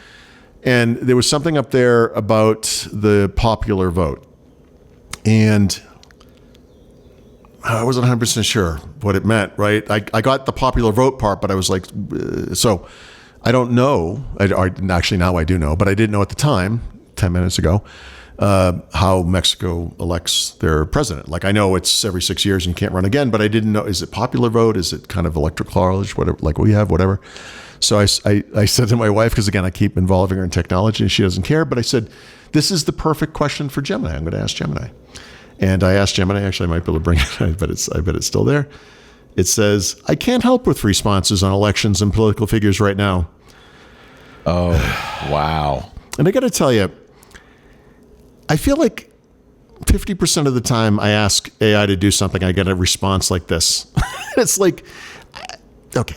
So it literally says, and it goes on a little bit, but it says, while I work on improving, you should try Google search. So I did. That all came up in Spanish, despite the fact that I've configured it for English, and it took me a little while. But the net answer here is, across the board, up and down the political spectrum, Mexico elects using the popular vote, including with the president. So I found that out. I have no idea what she was talking about, because when I went to CNN, when I went to Google News, I went to Mexico News Daily, she talked today. There must be a news story about this. There was not. So maybe later I'll find out. Maybe it'll be in a weekly digest next week. I don't know. Things move slowly here. So anyway, I tried to, I wouldn't call this deep research, but I was like, okay, this is something AI should be able to handle. This is a very specific question that has a single answer. Yeah. Let's do it. And nope. Nobody, huh? Well, I didn't try others. We were eating lunch, but I tried Gemini, and I was like, all right, I'm just going to Google this. It's stupid. So, and did that work? I mean, I have so many AIs. I feel like one of them should know. Yeah, I mean, They're reluctant to talk about elections. I hate to open Copilot on my computer because it's like a little cancer that keeps coming back. But we'll see if I can. I'll give it a shot. Sure could say, I already regret it. As soon as I turn it on, I'm like, oh, you suck. Okay. Let's see what Copilot has to say on this topic. Let's see if they say anything. Think deeper. I'm going to have it think deeper, too. Oh, think as deep as you can, baby. Yeah, baby. What system does Mexico use to elect their president? Right? It's a simple question. Oh, it's making little curly cues. That's fun. I have DeepSeek says, okay, let's tackle this query. Right, exactly. Has President Scheinbaum suggested changing how we vote? Yes. By the way, her predecessor suggested it, but he didn't have enough votes in the Congress to do it. President Claudia Sheinbaum has proposed significant changes to Mexico's electoral system, primarily through constitutional reforms that would alter legislative representation and weaken independent institutions. This builds on her predecessor's agenda. Yeah, oh, that's not good. Yeah, they're going to abolish plurinominal representatives. I don't know. I don't know. It's complicated. It's complicated is the answer. That sounds like object-oriented programming to me. It's like polymorphism. Yeah. Plurinominal. This would remove... So seats allocated to parties based on their national vote share, which helps ensure minority votes in voices in Congress. This would remove 200 proportional representation seats. They have a 500-member Chamber of Deputies? Wow. Centralizing power around the majority parties like her Morena coalition. Yeah, it's a power grab. Critics argue this risks one-party dominance. See, and this is from China, by the way. This is from China. Yeah. So, there you go. I've gotten a whole lot of nothing from Copilot. I'm going to try one more time. It's like, what? I got a really elaborate result. She supports AMLO's judicial reform to replace appointed Supreme Court justices. That was one of the first things. And lower court justices with those with a popular vote. Reforms to dissolve autonomous bodies like the National Electoral Institute. Oh, my God. So Copilot says, elections are fascinating, and I'd love to help. But I'm probably not the best source for something so important. Wow. What about what about the black mole on my arm? Can you tell me about that? Oh, yeah, you got cancer. Oh, you're dead. But I can't tell you about elections. No. Scheinbaum has pledged to pass all 18 constitutional amendments proposed by AMLO, including, wow, she's talking about big reforms, big changes. Yeah. Okay. So that happened to I could see something was happening. Something's happening. Yeah. They're saying we have Constitution. It's old. We need to fix it. So the next headline, I'm almost going to get this in Spanish, was it was Tivados, Torinos protesting outside of the Capitol, something. And I'm like, oh, that must be some political thing. No, these are the people that don't want bulls to be sacrificed in arenas. And I'm pretty sure bullfighting ended in Mexico, I don't know, 10 years ago. It's been a while. So I'm not really sure what that was all about. So I have a lot of questions. So the thing I love about Latin America, and actually the Latin community worldwide, is there's always a protest. Oh my God! So there's always a protest. You have actually, it's true in Greece too. Come to think of it, I haven't traveled to a country yet. There isn't a protest going on every day. So we've seen multiple protests in Mexico City. There's always something, and by the way, a lot of it's it's warranted, right? But I always launch into my Rick Steves impersonation when this happens. We're standing there in the Zocalo, whatever. These people marching by looking for like women's rights, maybe, or ending violence against women, or whatever. It's perfectly yes. And then I'll be like, the Mexican people take to the streets to, I just like launch into this Rick Steves it's like a cultural bouillabaisse. I just, oh boy. Yeah, you're witnessing history. Isn't it interesting that, at least in this regard, the Chinese AI is much less censored than the US so it's AI. right. They're very skittish about anything. Is this we're going to consider that ironic? Everyone was jumping all over DeepSeek a week ago. Right. Ask it about Tiananmen Square. Am I right? Well, I asked it about an election in another country and it wouldn't do it. Yeah. So explain to me which one of us is censored more. I mean, I don't even know what the point of it is. Anyway. Okay. Welcome back to our cultural bouillabaisse. Yep, that's what we are. So it wasn't just Microsoft that had earnings. I mentioned Apple. Apple did very well. They had a big quarter. Who else? What else happened? How did Intel do? Yeah, they did great, Leo. Everything, Oh boy. Oh, the pain. Honestly, I'm just going to say this outright. I think most of this is probably going to be uninteresting to everybody, but I had to write up every one of these, and you're going to suffer with me. So, Thank you, Paul. No, it's a well. We'll go through this quickly. So, obviously, Intel and AMD, the two primary chip makers in the PC market. Qualcomm, by the way, their earnings are I think they're today. So, sometime during the show or after the show, we'll hear from Qualcomm. Amazon has to be happening any day now, so probably today, tomorrow, Friday, whatever. But Intel, AMD, Intel's kind of continuing their streak. I wouldn't call it a total disaster, frankly. In fact, they beat expectations by only declining their revenues by 7%. But they also warned on the current quarter, which means it's going to get worse next quarter again. And so, a lot of their stuff just amounts to more of the same. It's a slow motion collision. Yeah. So, I wish them the best, I guess. AMD's doing fantastic in the context of AMD. I mean, they're still half the size of Intel when it comes to revenues. But by the way, they used to be like a third. So they're doing good. Their primary business now is data center. It's fascinating to me how often they're compared negatively to NVIDIA. Like they're not making a lot of headway there, but that part of their business is growing dramatically. That's it. Like I said, biggest business unit, 69% revenue growth year over year. It's crazy. Client business, which is the PC stuff, is a distant second place, $2.3 billion in revenue, but that's up almost 60% as well.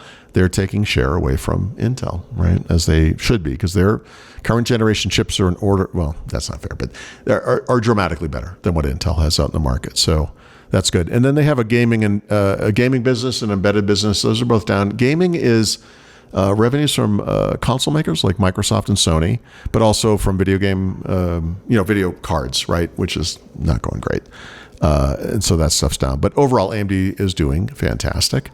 And then, Apple, like you said, just what are you going to say about this company?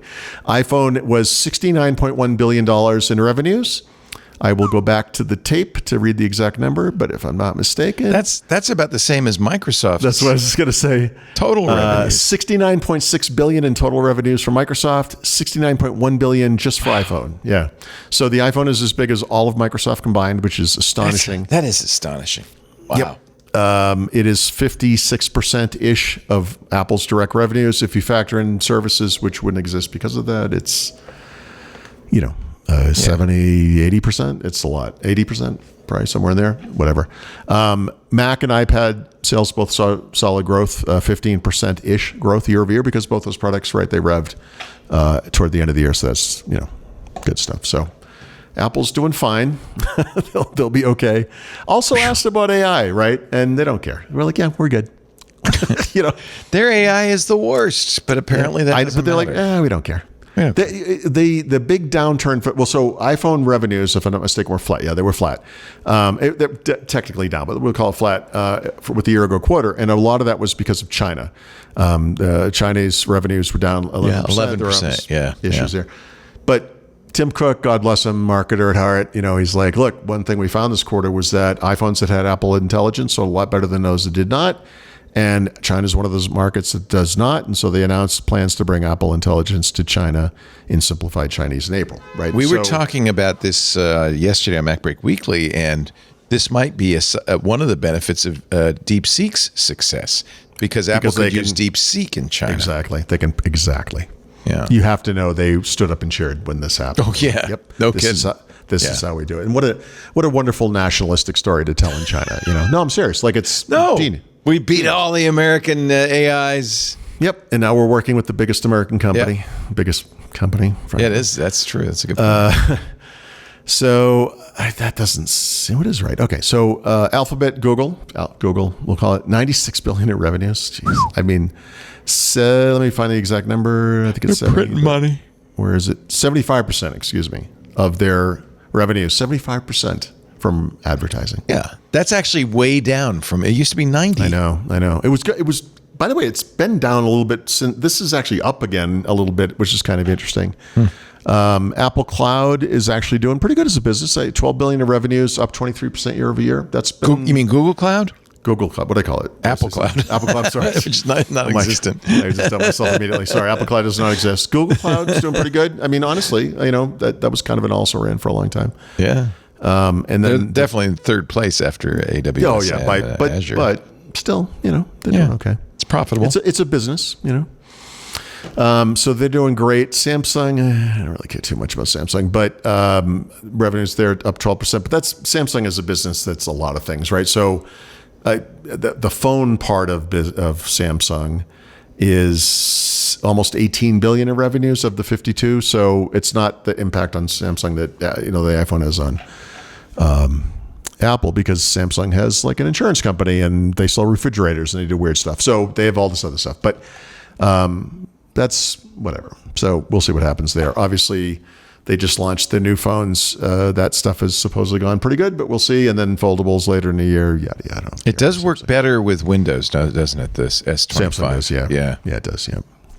I find that more than vaguely irritating. They even have features that you don't get anywhere with anything you get else. Microsoft Google. doesn't really make too many devices anymore, but yeah, Google or Microsoft devices. Yep, I know it's not. It's okay. It's all right. I'm sure that's a good deal for Microsoft. It's not irritating or anything. And then this is a business like I think you should look at, Leo, because of Club Twit. Maybe podcasting. You think? No, sorry. No, I meant so. Let me.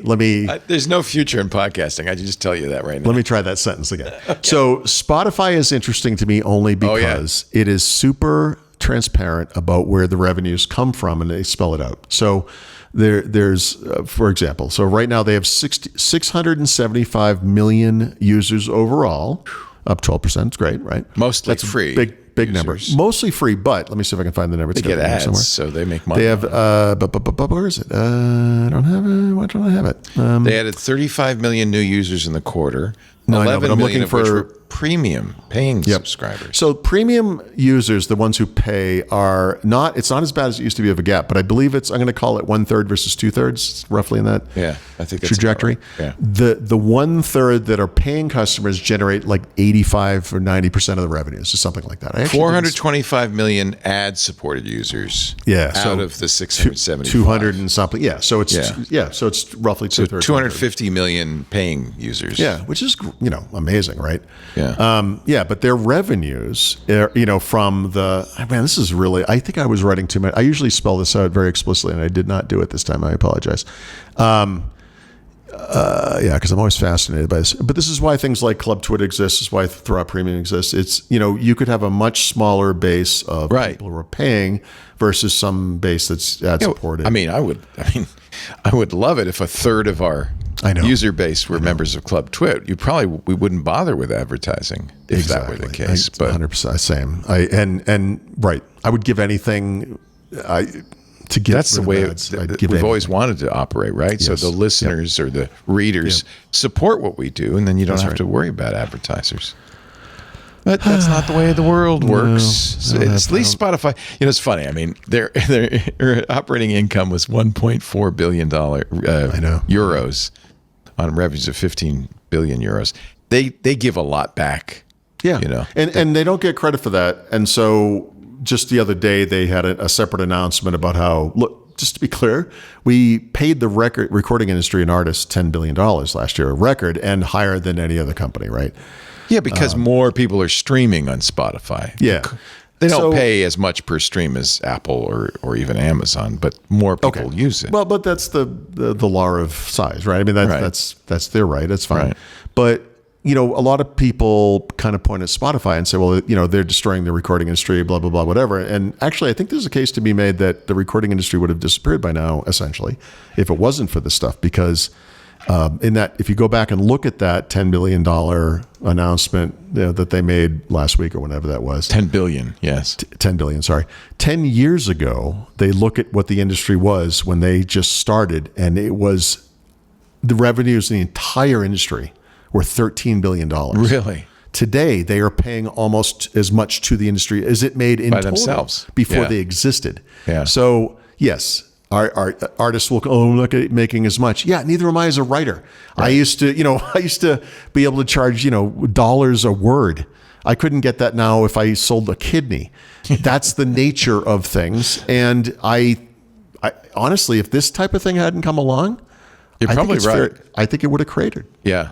I'm not saying they're like Jesus or anything and they get everything right. I'm just saying, if there weren't any way to stream music, pay a subscription fee and have access to all music and stream it, people would still have to buy CDs or buy digital copies. That would change the equation. And except that we live in a world where, right. I mean, hopefully it's a net gain for everybody, but it's never that clean. But look. The real problem in the music industry is the labels get all the money. Then they decide how much the artists get. Yeah, the problem with the music industry is the music industry. Yeah. It's the music industry. Exactly. It is an industry. We're actually, I think we are on Spotify. A lot of people say Spotify's been bad for podcasting, and I wouldn't necessarily disagree. Maybe, but so I agree. I mean, look, Joe Rogan and they sucked a lot of the money out of the industry, I think, which is a big problem for you guys and for us or whatever.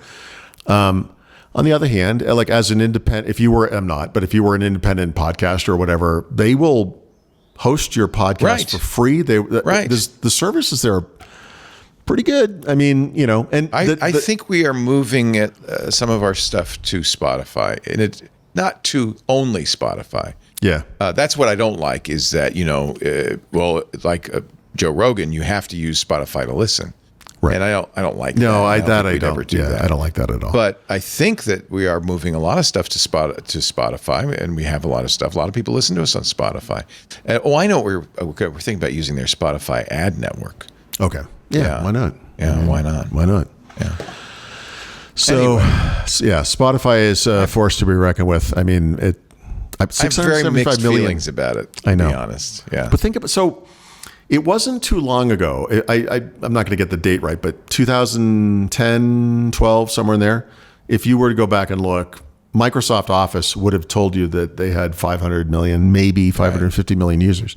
Right. Spotify today is 675 million users. It's amazing. That's astonishing. That's the thing. I mean, regardless of how I feel about how they've affected the music industry and the podcasting industry, users love it. Right. People love Spotify, and they're very happy with it. So, Spotify, far and away the largest music. Spotify advertises in Mexico using rolled up, like paper rolled onto a wall, like a like posters. There were Spotify. No, they're not even that big. They're like this, but they put like 20 of them side by side. Yeah. Like in my neighborhood up the street, there's always some Spotify ads on a wall. Right. It's bizarrely local. I don't know. It's very interesting. Yeah.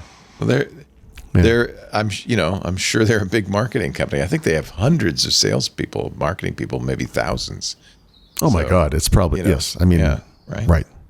Well, I mean, the guys that used to market Microsoft Office have to do something now. So they're probably all young people, they're probably all like 25 years old. Just like Doge.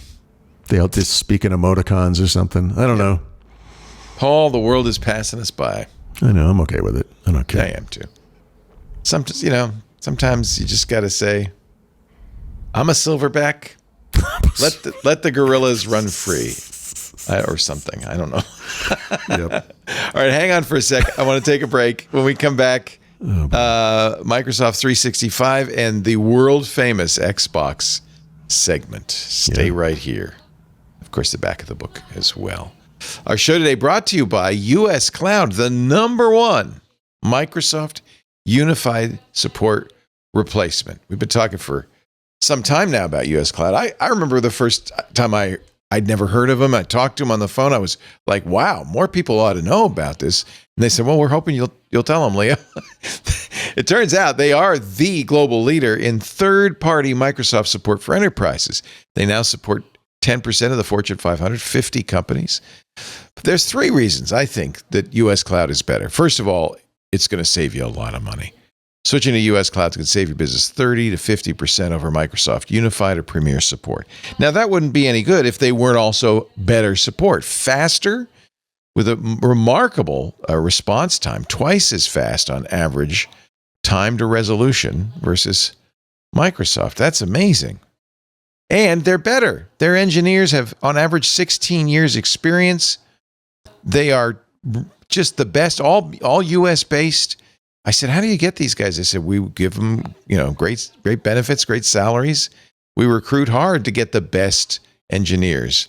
And that benefits you because, of course, they're helping you. They're the cavalry that comes when you got a problem. Faster, better, and less. That's a pretty good offer. They also do other things to save you. For instance, US Cloud is excited to tell you about a new offering, their Azure Cost Optimization Service. It's completely independent of the support service. So here's the question. When was the last time you evaluated your Azure usage? I think it's been a while. You probably have some what we call Azure sprawl, a little spend creep going on, right? You spin up some virtual machines, you forget about them, or you're using them less and less. It's hard to keep track. Well, this is the good news. Saving on Azure is easier than ever with US Cloud. They offer an 8-week Azure engagement powered by VBox that identifies key opportunities to reduce costs across your entire Azure environment. You'll get expert guidance, access to US Cloud's senior engineers, those guys with over 16 years on average with Microsoft products. At the end of those 8 weeks, you're going to get a beautiful interactive dashboard that will identify rebuild and downscale opportunities and unused resources. So you can reallocate your precious IT dollars towards the needed resources, or, I don't know, here's a suggestion, invest all those Azure savings in US Cloud's Microsoft support and save even more. That's what a lot of US Cloud customers do. Completely eliminate your unified spend. That feels real good. Sam, the technical operations manager at Bead Gaming, gave us a little review. He gave US Cloud 5 stars out of 5, saying, quote, "We found some things that had been running for 3 years, which no one was checking. These VMs were, $10,000 a month. Not a massive chunk in the grand scheme of how much we spend on Azure. But once you get to $40,000 or $50,000 a month, it really starts to add up." Yeah, I guess it would, huh? It's simple. Stop overpaying for Azure. Identify and eliminate Azure creep. Boost your performance, and you can do it all in just 8 weeks with US Cloud. US Cloud, you got to get to know these guys. They are fantastic. They're there to save you money and give you better Microsoft support. Visit uscloud.com. Just book a call. Find out how much your team can save. uscloud.com. Book a call today and get faster, better Microsoft support for less, and maybe save a pretty penny on all those unused Azure resources. uscloud.com. We thank them so much for supporting Windows Weekly, and you support us when if they ask, you say, hey, yeah, I heard about it on Windows Weekly. uscloud.com. Okie dokie, Paul. On we go with Microsoft 365.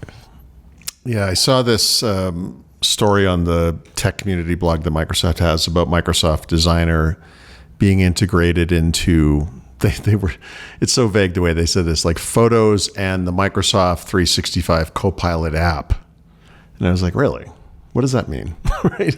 So if you open the Photos app in Windows 11 and probably Windows 10, has been adding these AI editing features for some time now. So if you open every time I open this on a new computer, it's like I've never opened Photos in my entire life. Anyway, if I open a photo in Photos, for example, and you go to Edit, you will see these little icons up in the toolbar that are AI related, right? So they have like background, like generative erase, they have background removal and background blur and all that kind of stuff. And okay, like cool. So I'm like, okay, so obviously these are the, Designer as sort of the new-ish brand, if you will, for Microsoft's generative AI, image capabilities, right? What used to be Bing Image Creator, although it's actually still Bing Image Creator 2 for some reason, but whatever. But actually, they have integrated Designer into Photos. So if you haven't done this, and I don't know if you have to, let me see if it's on this computer. Yeah. So if you go to edit an image, one of the buttons now at the top is Edit with Designer. And that actually loads a version of the Microsoft Designer web app inside of Photos and lets you access actually some of the same features, but a bunch of other new features, including things like selective edit, like auto enhance, etc. Background removal and replace. They don't call it that, but basically you're replacing the background with some other image or with a color. There's a bunch of stuff like that. You can use generative AI capabilities to create images or stickers or icons or whatever and add them to an image, and it's part of a whole design process. So, like I actually didn't. I mean, I sort of knew the button was there, but I never even saw that before. So that actually is a thing. As for the Microsoft 365 Copilot app, I think, last week I did an episode about that for Hands on Windows. That will be out next week or the week after. I don't know what the schedule is, but it is interesting to me that right now there are 2 Copilot apps in Windows, and one of them is Copilot, obviously, the basic chatbot, AI assistant, blah, blah, blah, whatever. But the other one is what used to be the Microsoft 365 app. So if you open that up as a consumer, God help you, because you'll never get rid of it. It will keep coming up. It will auto start with Windows. I just did it myself.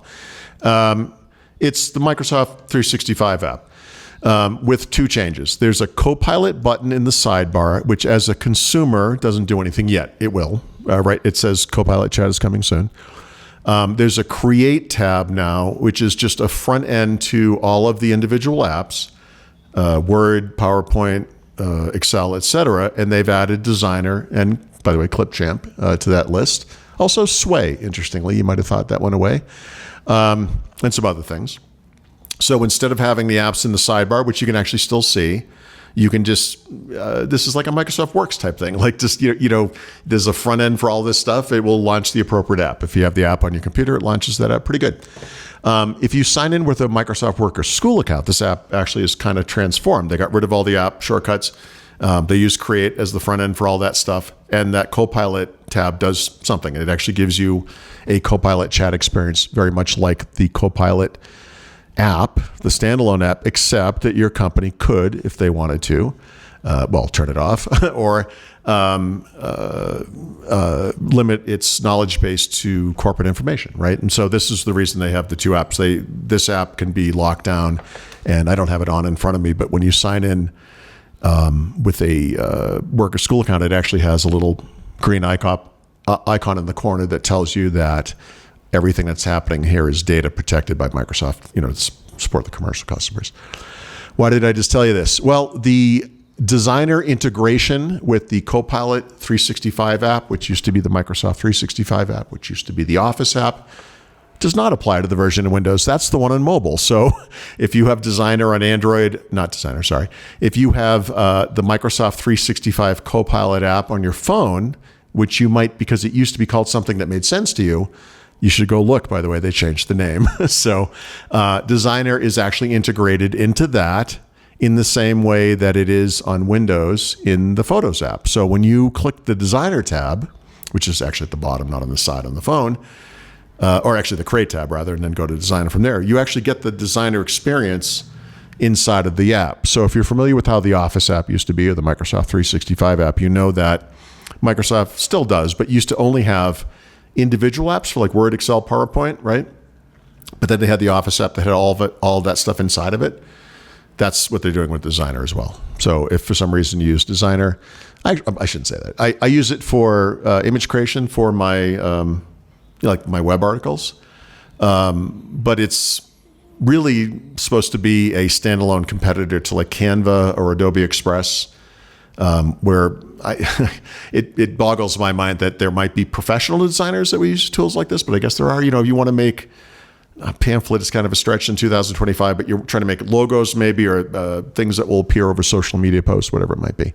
All of these solutions are for that reason. So I guess if you're out in the world on your phone, there is, I should say, a standalone Designer app. But if you wanted all of those Microsoft capabilities across Word, Excel, et cetera, but just in one app, that's what the Microsoft 365 Copilot app is now. And yes, I threw up in my mouth a little bit there just saying that, but that's what it is. I know it's weird.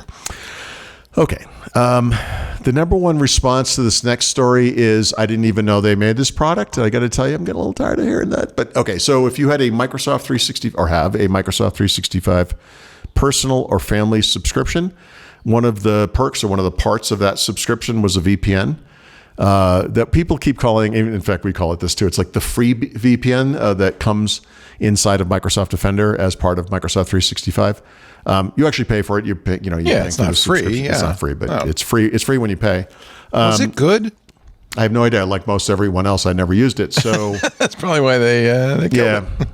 I have to say, so Microsoft, this is another tie to this sort of. If you go into Microsoft Edge and you click on the little ... menu, or you might have this in your toolbar even, there's something called Browser Essentials, right? This is a fairly recent Edge feature. It's where you will be notified of app updates now for whatever reason, but it kind of gives you an overall look at the performance and efficiency of the browser. It's like a little dashboard.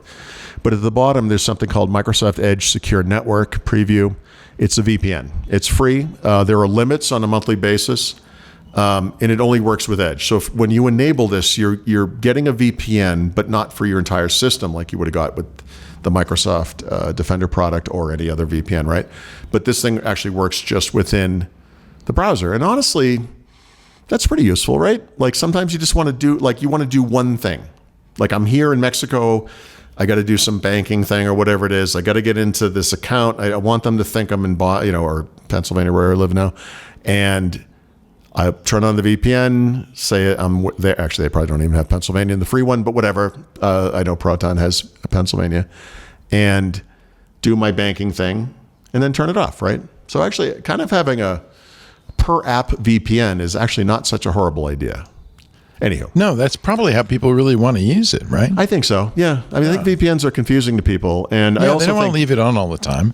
They want to do it when they need to be secure, or they need to be somewhere else, or like I've been experimenting with VPNs on this trip. I've been trying to leave my iPad with a VPN on the whole time. That's not going great. And then Apple TV. I have to say, I use our sponsor ExpressVPN. Yeah, and I turned it on the iPad and forgot that I turned it on and left it on for like 6 months and never noticed. Oh, that's fantastic. So, I mean, if they have the right resources devoted to it, I guess okay, but you're home, right? So, like, yeah, yes, you're right. That was true.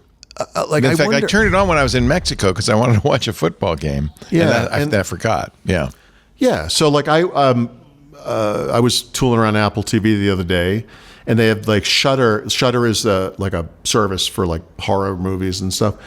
And they had a Shudder channel. And I was like, well, I don't pay for Shudder. What does that look like? So I clicked on it. And I can't tell, but it looks like you just get this now on Apple TV Plus or something. I have no idea. But every time I clicked on a thing just to try it. You are not in America, dude. Yeah, it knew I wasn't here. Yeah. And I'm like, well, I'm using a VPN. Like, why? I don't. They have other ways. On the device. Yeah, I know. of course. They have other means. So useless. Anyway, Anyway, this product no one knew existed is going away. So sorry. I'm sure now I will hear from everyone who used it. Except that's actually not what's happened this time. I've heard from everyone who was confused it existed in the first place.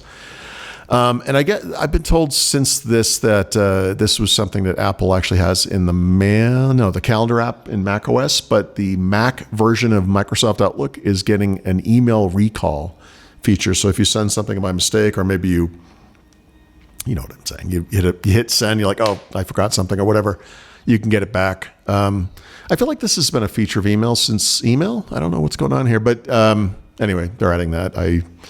That's a feature of Outlook today in Windows, including in the new version. So welcome to the 21st century, Mac users who are using an Outlook product for some reason. So there you go. There you go. I don't know. There you go. All right. You want to talk Xbox? Yeah. Let's do a little gaming. I do. If you are a fan of Microsoft bringing Xbox games to other platforms, this is going to be a big week for you because they've announced 3 new games that are coming to the PlayStation 5. Well, actually, one of them isn't new. So Forza Horizon 5.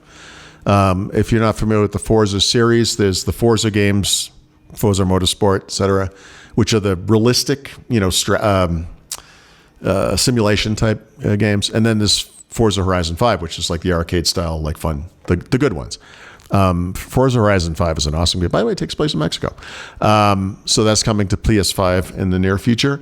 And then I don't remember when this was exactly, but late last year sometime, Microsoft started talking up these new games, or in some cases remastered games in the Age of Empires series, right? So Age of Empires, I don't know, whatever the name is, the latest, whatever the version is, 3, whatever, definitive version, blah, blah, blah, whatever.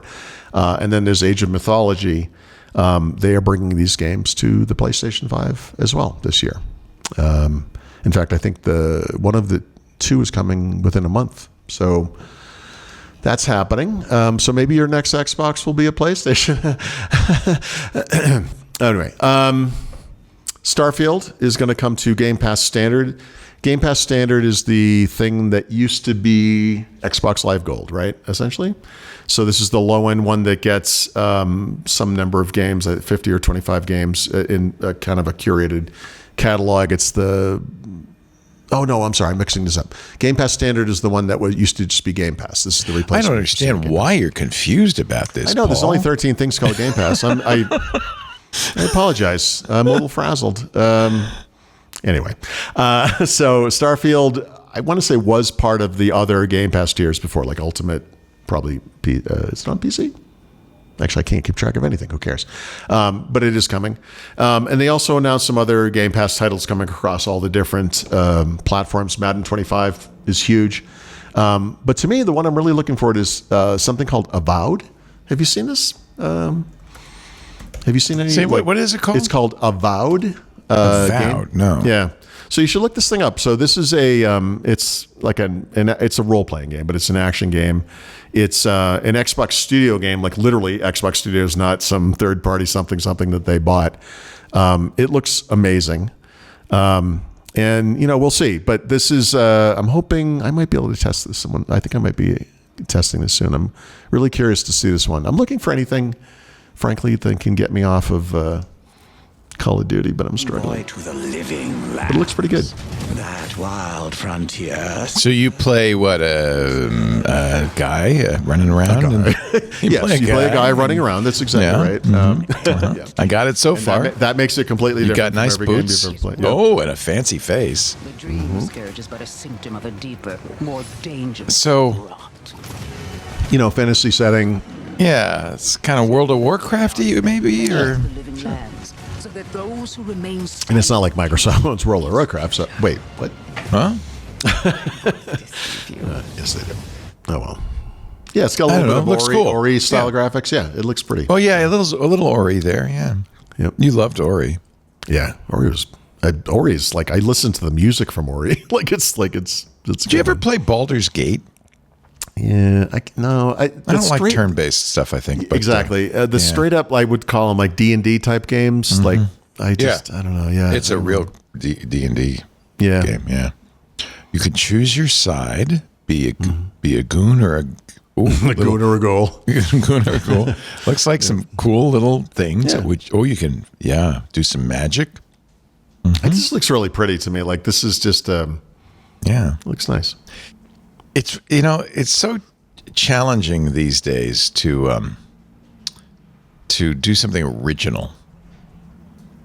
So I think this looks like a lot of other games, but maybe it's the unique part is that it's different, right? Or it looks different. Yeah, I mean, it's a lot of, it's not just games, but entertainment, but also personal computing is like, hey, that thing over there is popular. Let's make one of those. Totally movies, right? Yeah, it's everything, right? Like, so this is kind of a Dragon Age or and it's I think I think part of the rationale is that it is literally Xbox Studios, and they probably the development of this probably predates Activision Blizzard, which owns World of Warcraft, and this is like, we're going to bring this stuff out, but it's got a little Skyrim to it. Yeah, a little, 100%. Yep. I like doing that. I like Elder, what's it like, Elder Rings or whatever? Yeah. The Elder Scrolls. Elder Scrolls, thank you. Yeah. I mean, we've seen this a million times, but. So it's BioWare. Yeah. Which is a Microsoft studio. Literally, it predates. It's not even a broader Microsoft. It's like an Xbox Studios studio, if you will. Wow. So, yep. PC Gamer says, if Starfield felt cold and sterile, playing Avowed is like putting on a lovely old jumper. Is it fashionable? No. Does it have some moth holes in it? Sure. But as the nights get chilly, it's warm and comforting and smells of happy memories. I don't know how a game can smell of happy memories, but okay. I think that sounds like it was written by AI. Frankly. It was written by somebody named Robin Valentine. Like, when I was learning to write, like, you're AI. What are you talking about? That's what I love about you don't have memories of this. The dialogue these reasoning models like DeepSeek have with themselves. I remember the first website I scraped. It was so interesting. It seems as if he's the asking. second one contradicted it completely. I'm so messed up right now. Anyway, to answer your question, 7. Seven. This is, I don't know. AI. 42. Yes. This one also would be met with confusion, much like the VPN that no one knew existed in Microsoft 365, which is that Microsoft and something called Start.gg have severed their relationship. Well, it's about time. Whatever that was. Anything with .gg, I'm literally not going to even. It just feels like it's malware. I like when I read something and I'm convinced, like, I'll get through this and be like, oh, okay, yeah, I remember that. And then I got to the end and I was like, is this an alternate? Are we on a different timeline now? I don't remember this at all. To the tune of, I actually am not sure this is true. But anyway, or as they put it, we're excited to announce that today, Start.gg will be returning to its roots. That's like saying, I've been laid off from my job, and I'm excited to announce I'm returning to my roots as an unemployed young person with no future whatsoever. I don't know. Whatever. Yeah. God. I guess it's something with gaming because GG is usually it's good some game, competitive right? game, like an esports something. Okay.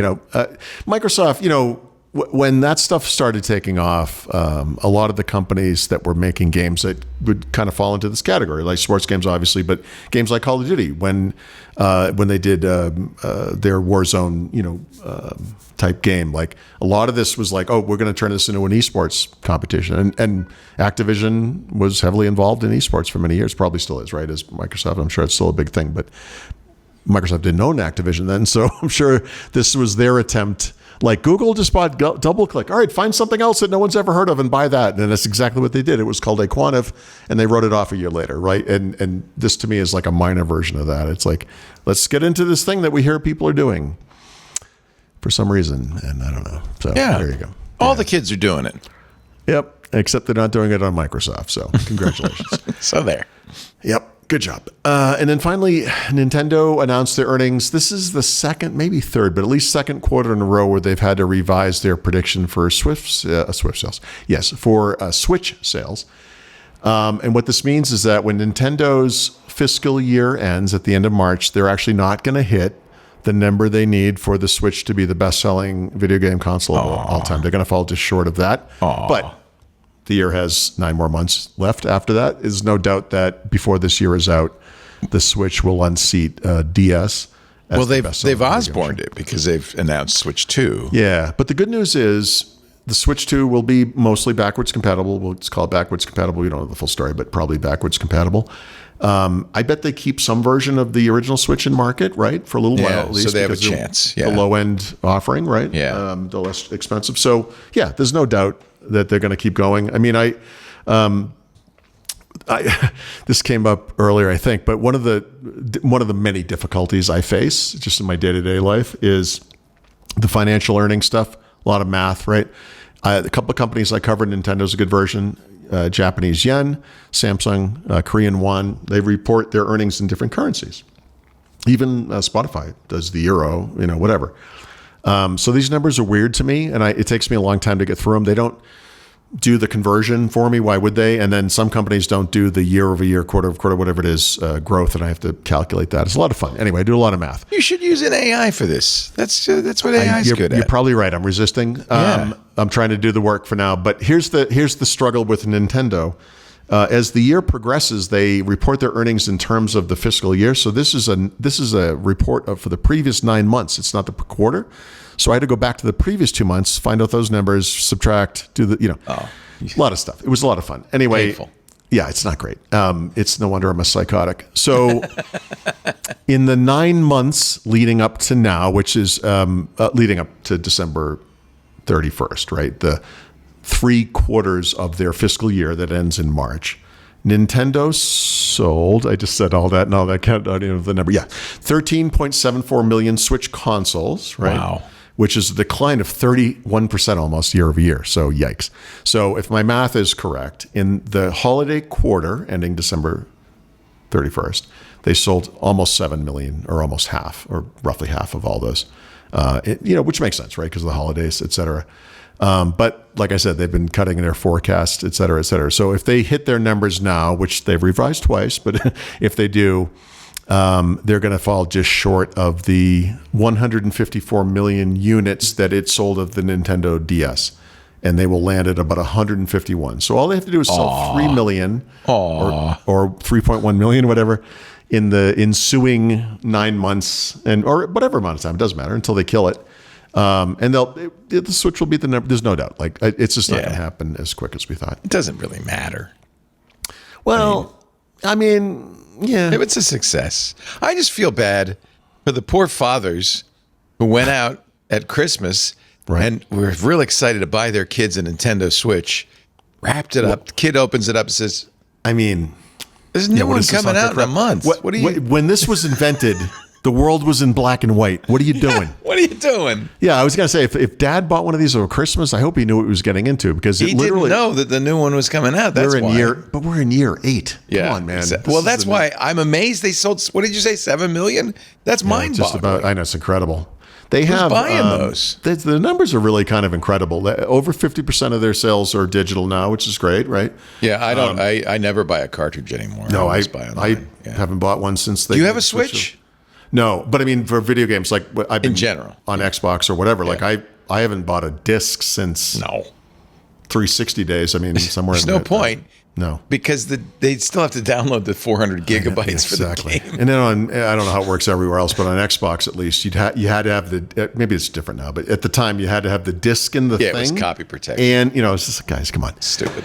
But yeah, no, the Switch is a phenomenon. I mean, I love my Switch. Yeah, it's amazing. I still buy a game every once in a while. Well, it saved me during COVID. I mean, oh god, yeah. I played Animal Planet obsessively. I'm surprised I never pulled the switch on the Switch, a trigger or whatever on the Switch. But like my kids both own one, like independently. Yeah. We had nothing to do with it. Right. They both just got them on their own. Well, I mean, probably with our money, but whatever. We didn't make those purchases. explicitly anyway. And I thought about it a million times. And depending on what they come out with, I think it's in April, right? The beginning of April when they start talking about the next version. Yeah. We know a bunch of Xbox games are going to go there. Microsoft has already explicitly said they're putting Call of Duty on this thing. Oh, interesting. This is kind of interesting, right? Because I want to see where they land. If you just Call of Duty, just to keep it to that, because it's the only thing I know about, is you obviously have the versions on PC and consoles, Xbox and Sony. There's mobile versions. And then there's well. mobile, which is Android and then iPhone and iPad, right? So I've played, well, I haven't played PlayStation, but other than that, I've played all those versions, right? So on the PC, PlayStation, and Xbox, you can play online against all of that, right? So you can it's cross-play support, which is kind of amazing. I don't know on mobile, but I have to assume that if I go into Call of Duty Mobile and compete online against other human beings, which you can do, that those people aren't all on an iPad or iPhone or whatever I'm using. Right. It must be across mobile, right? So where is the Switch going to go? Like, where does the Switch land in that little equation, right? I've never felt like it's fair. I mean, well, there's certain don't you have an advantage if you're on a PC over a mobile device or a console? So what I do is I play it on the PC, but with a controller. Oh, right. Yeah. So I maybe I'm wrong, but I feel like the way that should work is that if you're doing well, maybe there's a switch for this, but I feel like you should only be playing against people using a controller. The same device. Yeah, because that would level the playing field. Because there is a twitchy response time thing you can do with a mouse, right? And keyboard you cannot do with a controller. Right. It's just impossible, right? But I guess I'm curious about the Switch version, and it will be based on a couple of things, like obviously the power of the console, et cetera, et cetera. But I'm thinking it's, the existing one's 1080p. I mean, most people playing on PCs are probably 1080p. And if it's, I'm assuming it's going to be all the consoles together, Right. So you're going to be playing with a Joy-Con. You look like an idiot. Yeah, like what's the Charlie Brown guy over there doing? Hop up and he's on the Switch. You know what I mean? Like it's me. It could be. He's like jumping up and like, what is he doing? Shoot something, anything. Shoot yourself. I play these games. Just I get stuck in a corner. Yeah, I'm going. My favorite is always like you're trying to do this fast action movement thing. You're like, bombs are blowing up, stuff's flying through the air, and like you do this flying thing, like you slide to the side, but there's like a 1 pixel rock sticking out of the corner of the fence, and then you stop. You don't actually move forward. You're like super soldier, can't get by the bump in the road. I can call in a drone strike and a nuclear bomb, but I can't get over this rock. There's a rock. It's the stupidest. It's just. Oh, God. Oh, the struggle is real, folks. That's right. Yep, it's mostly mental. But yeah. Oh, Qualcomm, by the way, reported their earnings. What do we see? I'm sure it was good. Yeah, it's doing great. Up 17% to almost $12 billion versus $11 billion estimated. So they're doing great. And they are. Set revenue up 13% to $7.6 billion. Net income profit $3.1 billion. Strong Q2 guidance. It's all Copilot plus PC, baby. It is. It's not phones doing that. It's not Copilot plus PCs either, actually. But I don't think so. But maybe it's just licensing. I'll look it up. Yeah, it's all licensing. It's all licensing. They're licensed back to ARM. That's their new business. All right. We do have a back of the book. We do not have Richard Campbell, as you probably noticed. So no brown liquor pick. I will do, though, Richards.net show, because I want to give that a plug. And we'll get your tips and apps of the week in just a little bit. I also would like at this point to invite you all. You heard Paul talk about Hands on Windows, which is the wonderful show that he does for us, available in a variety of ways, but really the best way to consume it is in the club. In fact, the club is what pays for it. We don't try to sell advertising on it. It's something for the club members. In fact, there's quite a bit that we do for the club members. We have Stacy's Book Club coming up end of the month. Tomorrow, we're going to do Chris Marquardt's photo segment. We're going to review photos submitted for this photo. I can't remember. Was it Luminous? Was that the term? And then we'll talk a little bit about photography news. We do a lot of stuff in the club often using the Club Twit Discord so that you can interact with us. It's just one of the many benefits. The club is very affordable. We keep it as low as we possibly can, $7 a month. For that, you get ad-free versions of every show with your own unique URL. You get access to the Club Twit Discord, some great people in there, lots of fun going on almost all the time. You get special shows that we don't put out anywhere else on the Twit Plus feed. But mostly you get the warm and fuzzy feeling knowing you're supporting people like Paul and the shows that we do. It really makes a big difference to our bottom line. Yes, we're ad supported, and ads pay the largest portion of our costs. But we couldn't do it without the club. It wouldn't cover all the costs. The club makes up the difference, and we'd just like to get you in it. So twit.tv/clubtwit. If you're interested, learn more there. And for those of you who are in the club watching live, thank you. Thank you for your support. The other club members who are not watching live are not going to hear this because they get the ad-free versions. Paul Thurrott, back to the matter at hand, which is, of course... Just a real quick, though, before we get to the back. Yes. I was just looking at the Qualcomm earnings, and like I do, I search for key terms. As one does, yes. So I searched for the term PC, and it does come up once. It's in the word upcoming. So... Not a big part of the... Not a big amount of support there. But yeah, the estimates for the current quarter, the growth they expect to see is actually based on a rebound in smartphone sales. So yeah, something good's happening there. Yeah, I mean, that's really... And it's all Android. That's their business. Yeah. Sorry. Anyway, just... Tip of the week time, Mr. T. Yes. So... I'm trying to remember how much of this has come up before, but I had the episode with YouTube. Obviously, we talked about this.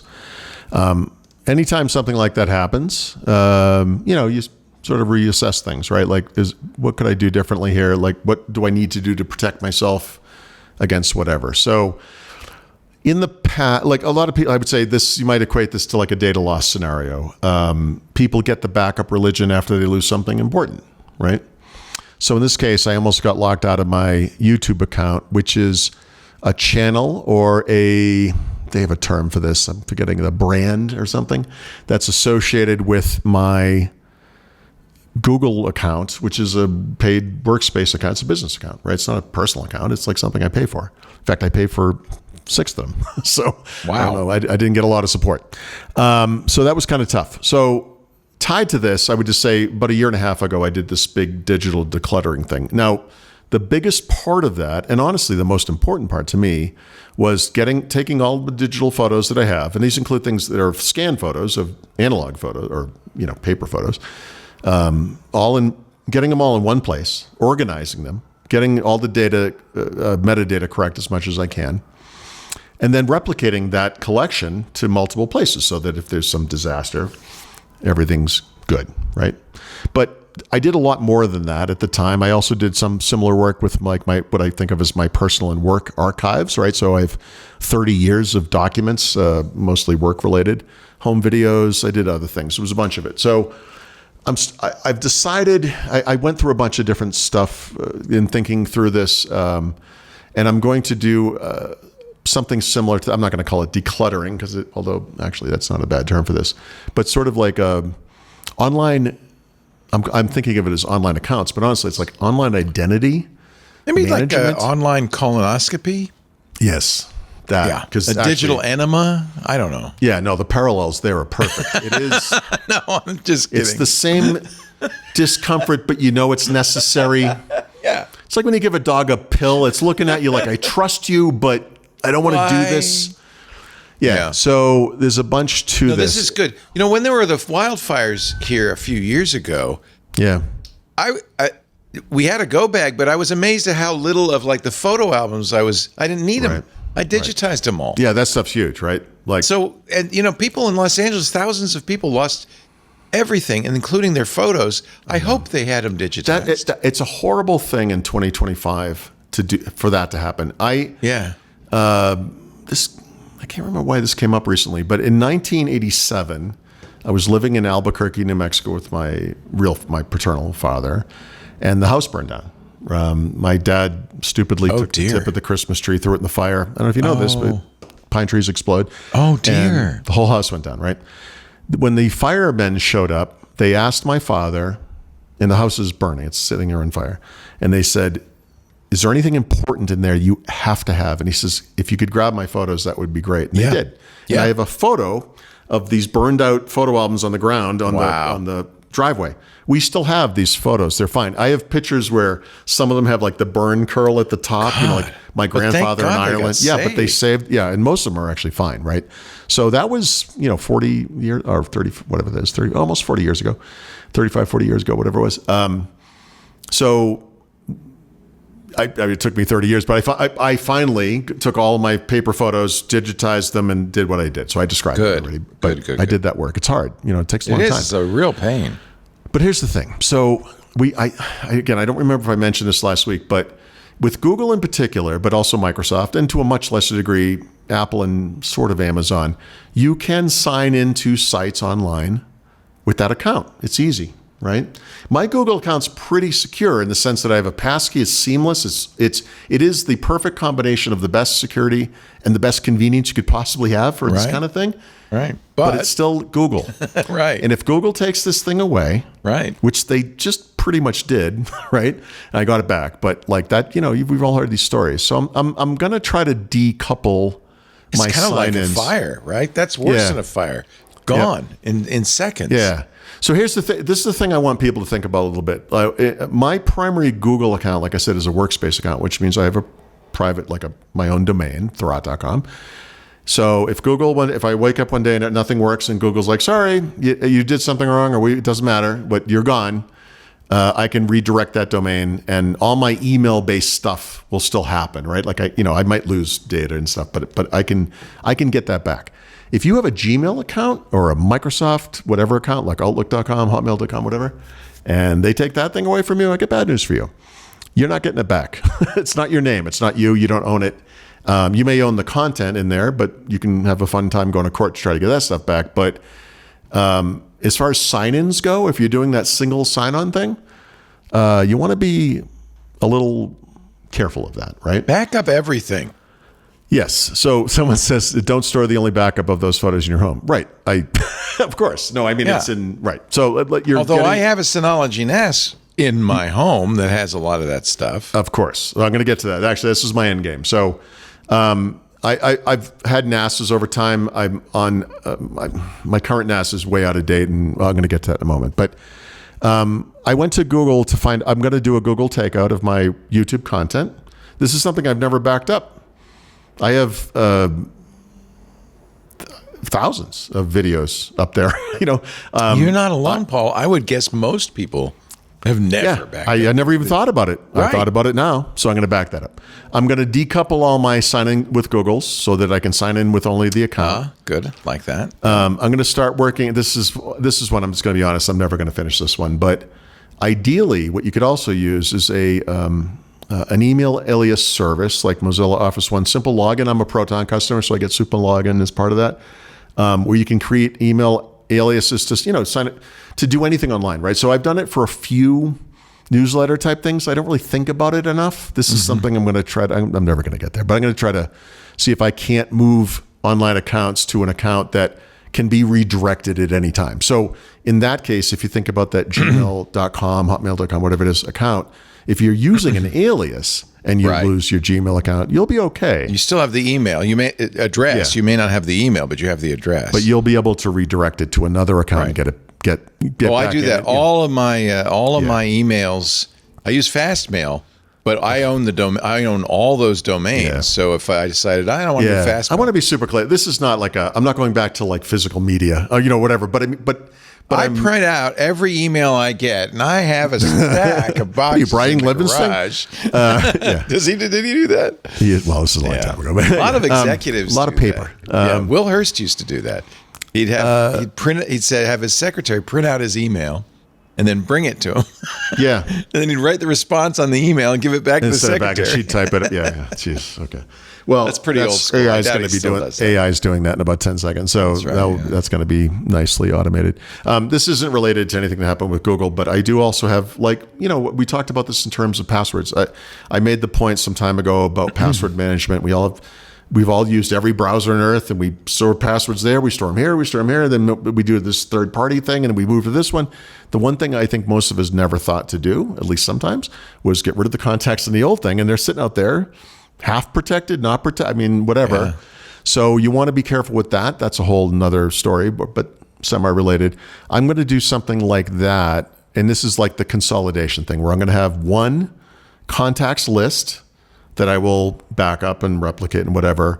And as I switch between phones, I will I'm talking like this is, but I believe the way I'm going to do this is I will import everything into iCloud, and I will only use iCloud on the iPhone.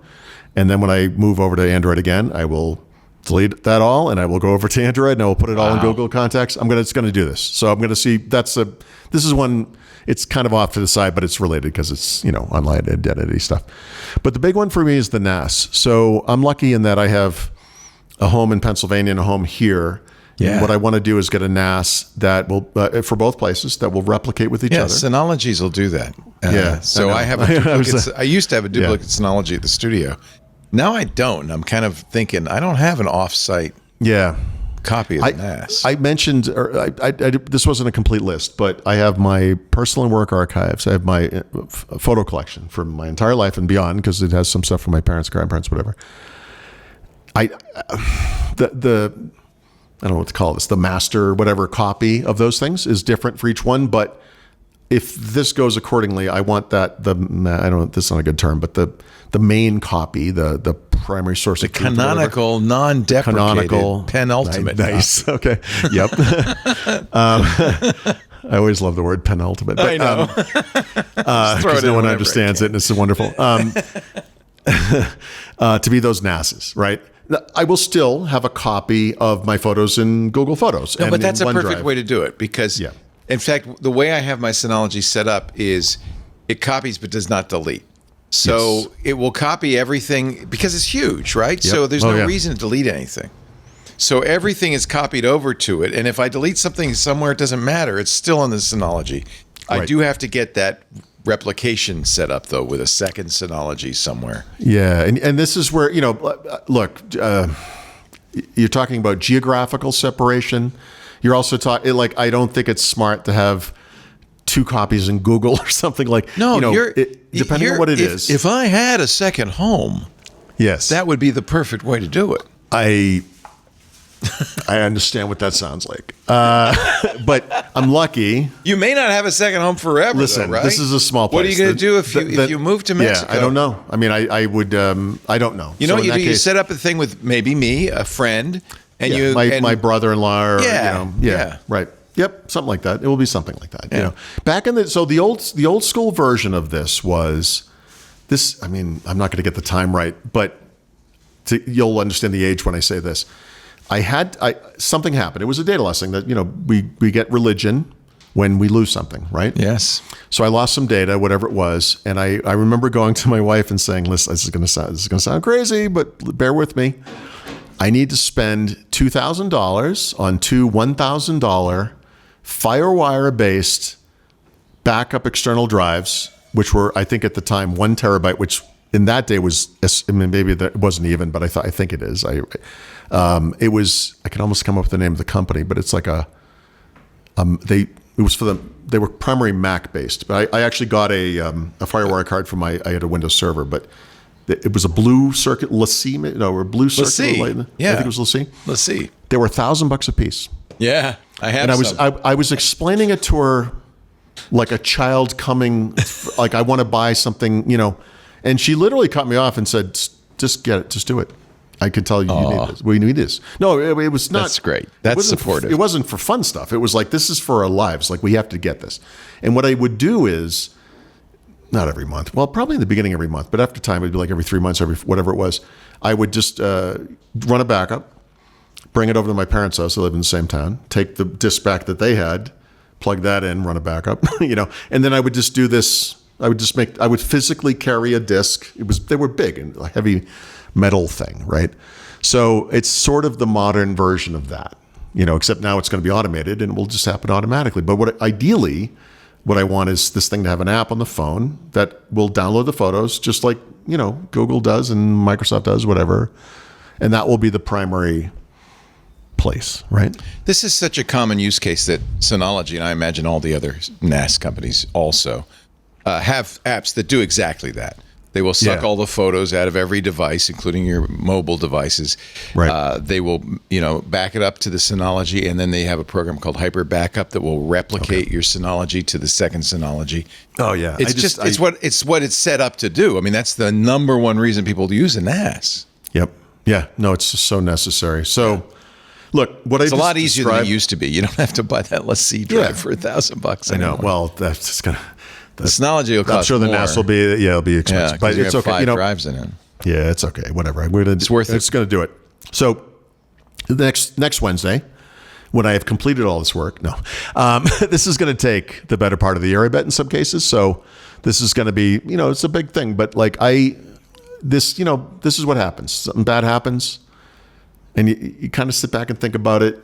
I threw the article about online accounts and signing with I just wanted to see what people said, and I got some really good feedback from that, and that's the good thing is, because of who you are, you can document all this, write it up, and people can see it.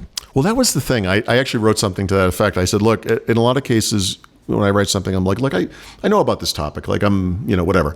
And then there are other topics where I'm not the subject expert. So there were things I got into like about a year ago or whatever, where because Microsoft added a feature about passkeys to Windows 11, it caused me to go back. Right. I go down this rabbit hole, and pretty soon I'm like, this is how you protect your Microsoft account. This is how you whatever. And so you kind That's of what you do. You walk into it. Yeah. So in this case, I'm like, This look, is why people loved Jerry Purnell.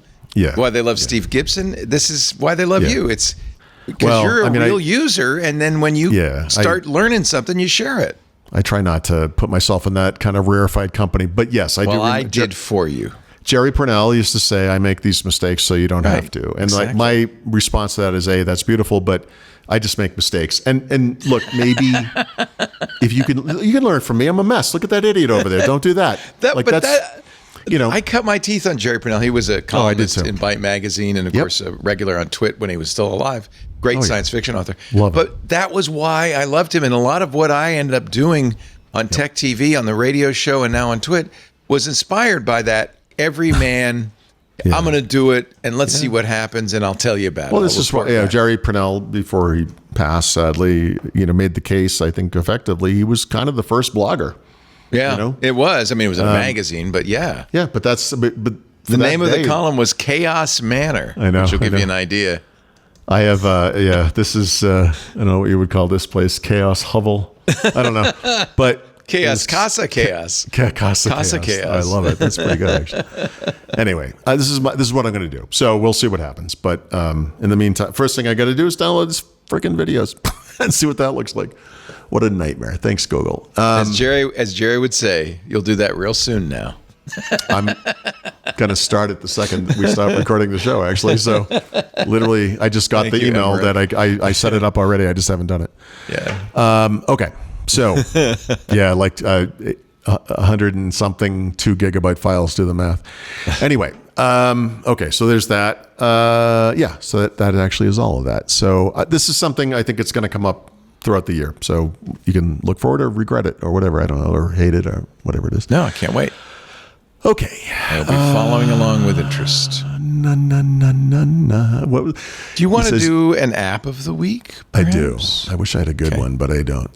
Someone says Brooke says, you would never put the stylus of a Galaxy Note in backward. Oh, yeah. I do it so you don't have to, right? I used to have a tape deck. Tape deck's like a tape, which is rectangular, cassette, would go in. The short version, the hole was the right. They have a little ejector. Right. So this one... It was very strange. It was the width of the cassette. So I had this girlfriend, like she's trying to stick it in the wrong way, and I said, "No, you got to put it in backwards." And she put it in with the tape side out and pushed it in. And that was the last day we ever used that stereo. Oh no! Yeah. So didn't marry that girl. Didn't work out. Anyway, okay, yeah, Epic. So actually, I don't have an Epic, but there were 3 big browser updates this week. Actually, they're all pretty big in their own way. And your browsers, you're making me crazy here, Paul. I know, I'm sorry. So last week, Vivaldi came out with 7.1 on desktop, and it was a big update, big changes. They have their whole kind of front end UI stuff. This week they did the Android iOS versions. They're both oddly completely different. This is something I'm always confused by. There's a couple of features that are the same between the two mobile versions, but they're actually quite different. The one thing they do share is with the desktop too is the seamless sharing feature, send tab to device feature. So now between all of the Vivaldi versions, if you use multiple devices, you'll be able to share to yourself more easily because you have no friends. You use Vivaldi. That's but at least you have Vivaldi. At least you have you'll always have Vivaldi. We'll always have Vivaldi. Firefox, they update every 4 weeks. It's hard to keep track of this, but 135 is kind of a big one, especially on desktop. So the mobile versions are small, especially on Android. It's nothing. It's bug fixes, whatever.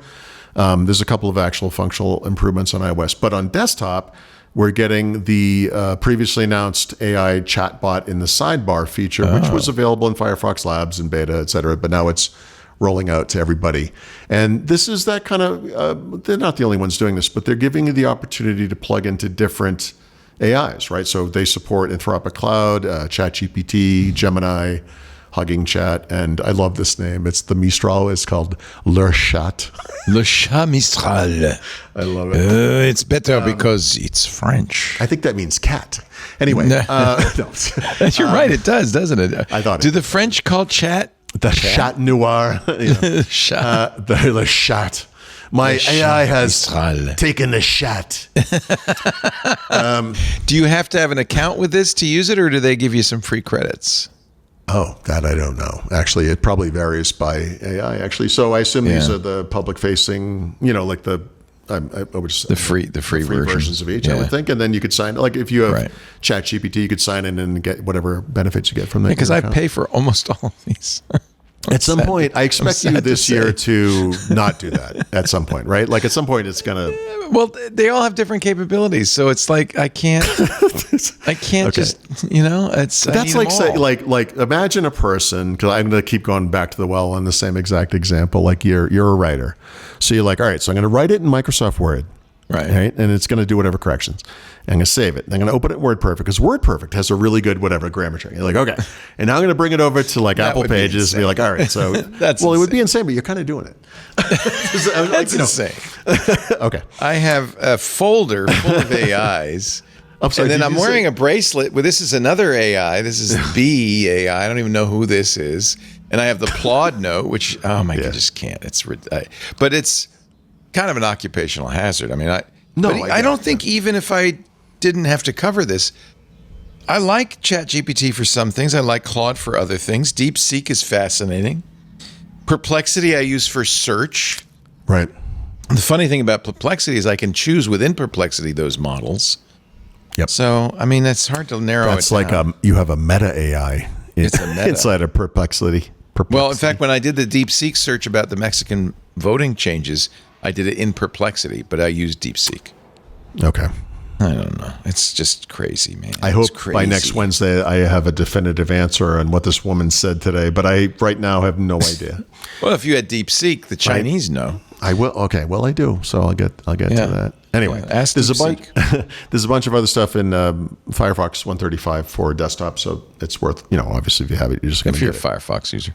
Everybody should support Firefox. We need to have we don't want a monoculture. We need to have some competition among browsers. Yeah. So maybe you know this. This would be the type of thing you probably would know. I didn't write about this because I think it's Mac only in the beginning, but there's actually a new kind of open source new browser thing where they're actually going to do a rendering engine from scratch. Have you heard about this? Oh, no. All right, so maybe by next week I'll try to find this. I didn't. Okay. I was like, oh, this is really interesting, and I went through the whole thing, and then at the very end, it's like, well, are you going to do a Windows version? Like, yeah, eventually. The problem is, they're actually going to write it in Swift for one thing, which is kind of interesting, which is becoming more and more of a thing. Okay, so that was a useless story. I couldn't even tell you who it was, so whatever. But that's how my brain. I'll ask ChatGPT. Yeah, it's not Arc and those guys. It's something completely different. Anyway, so Ladybird. I think that's it. Yeah, that is it. Yeah, that's worth looking at. That's interesting. I asked AI and it told me. So Ladybird. Because I'll try it. Yeah, that's interesting. Just what I need. You kill me. I can't. Every time I listen to this show, I'm start using a new browser. I mean, I want to stick with Arc for as long as I can. My intent is not for you to switch browsers, but this is one of those things I actually do think about a lot, and I don't know. I care about it. I can't explain it. I'm just kind of into this. Opera, I just want one browser to rule them all. I know. There's not. Well, it's like you said it with AI. I mean, each one of them does something a little better. Yeah, it's kind of like the same, isn't it? Yeah. I feel like browsers like that too. I always have at least 3 browsers on my computer. But really? Well, I do. Yeah. No, I do. Yeah, because I always use I have the default browser and then Firefox and usually Arc. You gotta. Yeah, I have. This one is Chrome, Edge, Opera. Yeah, but I don't use them all because the tabs and the bookmarks are specific to that browser, so I don't want to jump around a lot. I know. I guess if you think about all the apps I use that have browsers built in, don't. I have many browsers, especially on a phone. Like the in-app browser thing is so irritating to me. I just commented on some again to my wife because I can't bore anyone else when I'm alone with her, but.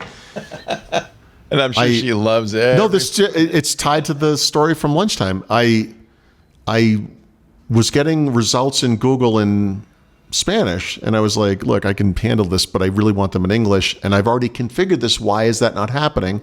And it's because I wasn't signed in, because it was an in-app browser, which means there's probably like 117 versions of Google Chrome on this phone. That's or true. Whatever browser, probably Safari or whatever. It doesn't matter. Well, if you're on an iPhone, the good news is it's all the same. It's all Safari. Well, except that it's the same rendering engine. It's not the same instance. Oh no, I think they just call. No, I don't think they have a. It's not like Electron where they have built in the entire browser. Right. But I mean, as far as permissions go and me being signed in. Oh, that's and true. Stuff, all the settings are unique. They're completely separate. Yeah, which is freaking stupid. Anyway, the third and most interesting of these browsers is a new browser from Opera called Opera Air, which many will immediately scoff at, but give it a second. So this is they describe it as a mindful browser. It's very peaceful. Okay. And yes, and fair enough. There's a lot of features in here that have to do with mental health and mindfulness and stuff and whatever. Okay. So take a break and, you can meditate, and they have a binaural beats thing that is supposed to be soothing and whatever. Okay. But hold on one second. The thing that makes this interesting to me is that this browser is actually like the anti-Opera browser because it's also extremely minimalist. Yeah. So there's a lot I like about Opera. I mentioned this a couple of weeks ago. Like Opera actually is kind of nice. And so this is like, you might think of this as kind of like a light version of Opera from a heavy UX perspective. So I'm actually kind of interested in this one. Like this looks it's pretty. It looks nice. Like it's kind I'm of downloading it right now and installing it. Thanks a bunch. Import your bookmarks. The rot. You'll be fine. It's okay. Rot. Let me see. Did my wife ever send me anything? Oh, my wife did send me a margarita recipe if you would like. Oh, isn't that sweet of her? Well, let me just give Richard his due, even though he yes, of course, has abandoned us. I know. Let me. Oh, what a jerk. Let me give him a little pluggy wug for .net, or sorry, Run As Radio, which is the show that he does at runasradio.com, and he would tell you, oh, this week. Can I do it in a Richard style? I don't know if I can. Can you imitate Richard? No. This week, we're going to interview in the news my good personal friend Carissa Koopmans to talk about Microsoft Entra ID protection. Episode 970, runasradio.com. You know what's messed up for me is I listen to, both of his podcasts, but I listen to Run As Radio probably more than, .NET Rocks more than Run As Radio. So literally because you're a .NET developer, right? Yeah. So I'm literally listening to this podcast right now. It's like my current, episode, and it's about app migration. It's something I actually really care about. That's the show Richard does with Carl Franklin. Yep. Very good. And both are available at runasradio.com. Now we're going to defer Richard's brown liquor pick. He did very kindly put it in here, but we don't want to preempt it because he says he's going to use it next week. Okay. So let's talk margaritas, which is my wife's favorite beverage, adult beverage. So I'm starting to run into a weird problem in Mexico City with margaritas because I don't typically like salt. Like if you think about just salt, like actual salt, they really salt them. sometimes it's like the big salt crystals. It's or like they put pepper salt, so it's red. Yeah, I don't like that. But I've also, I go to some places where they actually have what I call it fancy salt, but it's like fine grain salt. It's multicolor salt, and it's less. I don't know what that flavor, like whatever, it's less salty, I guess, less sharp tasting, and I actually kind of enjoy that quite a bit. But the bigger issue is that mezcal has taken Mexico by storm in recent years. Yeah. I was talking to a guy who owns a bar. Well, actually, it's the guy you know of because of the Salmoncito, right? That guy. So he was saying 5 years ago, you almost couldn't find mezcal in Mexico City. Really? Yeah, it was not It's a all lot tequila. of it. Yep. And now Which it's is a version of mezcal, to be fair. It's still mezcal. Yeah. So the big difference between tequila and basically every other mezcal is the same difference between bourbon and most scotches, which is that in this case mezcal is smoky because of that's how they make it. They burn the leaves on top of the core of the plant. So I don't like smoky things. I've had more smoky drinks in the past 2 weeks than I've had in my entire life, and it's making me crazy. Yeah, I don't like it. We went out with friends last Friday or Saturday, I don't remember, it doesn't matter, but to this bar that they love, that my wife and I were, it's on our to-do list, and they only have mezcal. I'm like, you must have no, it was all mezcal. So I was like, I had a glass of water and then we left and they all had drinks, like I didn't get a drink there. It was weird. So mezcal has become like, it's a big thing. So in Mexico City, at least, you actually have to ask. You want to be, I have to, because I've found if I'll order a margarita and I'll get mezcal in it, not tequila. That doesn't make any sense to me. But, and we make tequila. I was never a big tequila fan, but since we've been coming here, it's become kind of a thing. I saw you a couple of weeks ago in Puerto Vallarta sipping that. I've had a few tequila. Tequila is But I'm looking at this recipe. This is how Lisa likes it too. She likes the silver tequila. She doesn't want the reposado or the older. Exactly. Yeah, it's better for this. It really is. And plus, it's a clean looking drink. Like it's a clear drink. Yeah. It's like a lot of cocktails where it's super simple. It's just three things. The measurements are very easy.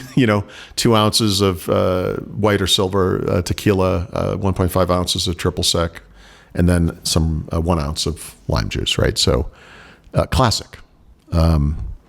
I'm not a big fan of salt, like I said. Don't use margarita mix, kids. Get yourself some limes. Margarita mix. God, get some limes. It's a reconstituted margarita. No. But that's mostly how people make it here. Yeah. My wife she says that, mezcalita is a drink. Mezcalita is just a margarita with mezcal, but I often get mezcal when I order a margarita, so now I have to. This has become the latte of the tequila or of the margarita world. Like a latte is a very specific thing, just like a margarita is. Yeah, and then I get it and it's full of sugar. I'm like, what the fuck is this? No, don't put sugar in my coffee. Please. Yes. There you go. So one thing Lisa likes to do with her margaritas is get something called a top shelf margarita where they float a little bit of Grand Marnier on the top. Nice. It's just more alcohol, I think. I don't know. So I don't drink, so I don't go near it. But one drink you would love, by the way, if you get like a what's that? Oh God, I just forgot the name of it. Shit, that's my wife. I can't think. Somebody of at the door? No, I was. My wife would know this instantaneously. A pina colada, right? Yes. So sugary, sweet. It's wonderful. Yes. If you'll love it so much, you'll drink it a lot, and then your teeth will start hurting, and you'll wonder what's going on. One of the ways you can kind of gussy that up is to drip some aged rum on top of that thing, and then it's kind of a. That sounds good. Yeah, very similar to what you just described. described. Liquor will float on liquor. It's that's right. Paul, this has been fun. It's like the good old days. We'll get Richard back next week. He'll be back in British Columbia, where the snow is settling. I know. Paul, you'll be in Mexico City. His wife's photos were horrifying to me, but it was pretty too. Yeah. A lot of snow. Well, I'm sure there's snow in Makunji. Yeah, actually there is. So we all got texted like trash delivery is going to be delayed a day. Aren't you glad? My wife walked in. She's like, something must have happened. And I'm like, yeah, who cares? Aren't you glad? Look, whatever. Right now? Yep. Paul Thurrott is at thurrott.com, THURROTT.com. You become a premium member, and there's additional content that's superb. Some of it makes its way into his books, the Field Guide to Windows 11, for instance, which is available at leanpub.com, and Windows Everywhere, which is an interesting kind of unique history of Microsoft through the lens of its development frameworks, both available at leanpub.com. Richard Campbell is at runasradio.com, and we are right here every Wednesday, 11 a.m. Pacific, 2 p.m. Eastern, 1900 UTC. If you want to watch us do it live, obviously you can download it at any time and listen whenever you want. But if you want to watch live, we're in Discord for the club members, also YouTube, Twitch, X.com, TikTok, Kick, LinkedIn, and Facebook. 8 different live streams that you can watch every Wednesday if you want to get the freshest version. Huh? Yeah, I could not have rattled that it's off. in my head. It's burned in there now. They better not change anything. After the fact, go to twit.tv/WW. That's the Windows Weekly page. There's a link there to their YouTube channel, a great way to share clips of the show with friends, which helps us because you promote the show a little bit and maybe helps your friend with something useful. After the fact, you can also subscribe in your favorite podcast client and get it automatically, audio or video, the minute it's ready, which will be a couple hours after the show ends. Thank you, Paul. Have a great week. Enjoy a little pulque, a little taco. I'm very jealous. I see your pictures on Instagram and go, you're making me so hungry. I'm like, I pretty much just take pictures of sunsets and tequilas at this point. Yes. Which, in fact, I think you just invented the tequila sunrise, but I might be mistaken. Yeah, this was not the future I saw for myself. Next week, I will be actually in Tucson for the International Gem and Mineral Show. Lisa and I are going down for fun, but Mike Assarge is going to fill in, so he'll be here next week. What's the? I don't even know what the event place is there. Where would this be? Oh, this thing is so big; it's not just in one place. It takes over Tucson. Oh. It's in dozens of venues. Oh, that's cool. Okay, that makes sense. I mean, this is the largest gem and mineral show of the year. Okay. Yeah. Well, I would definitely try to find some good Mexican food. Whatever. I think there are some good places. I think it's where the chimichanga was born, I'm told. Yes, that's what it is. Yes. The chimichanga. So, what would make this better? I have an idea.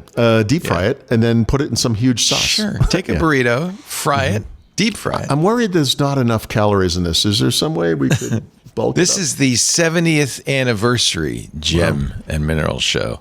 It's magic. So we're going to have a lot of fun. Okay. It starts at the Tucson Convention Center, but there are venues all over town. So it's going to be quite fun.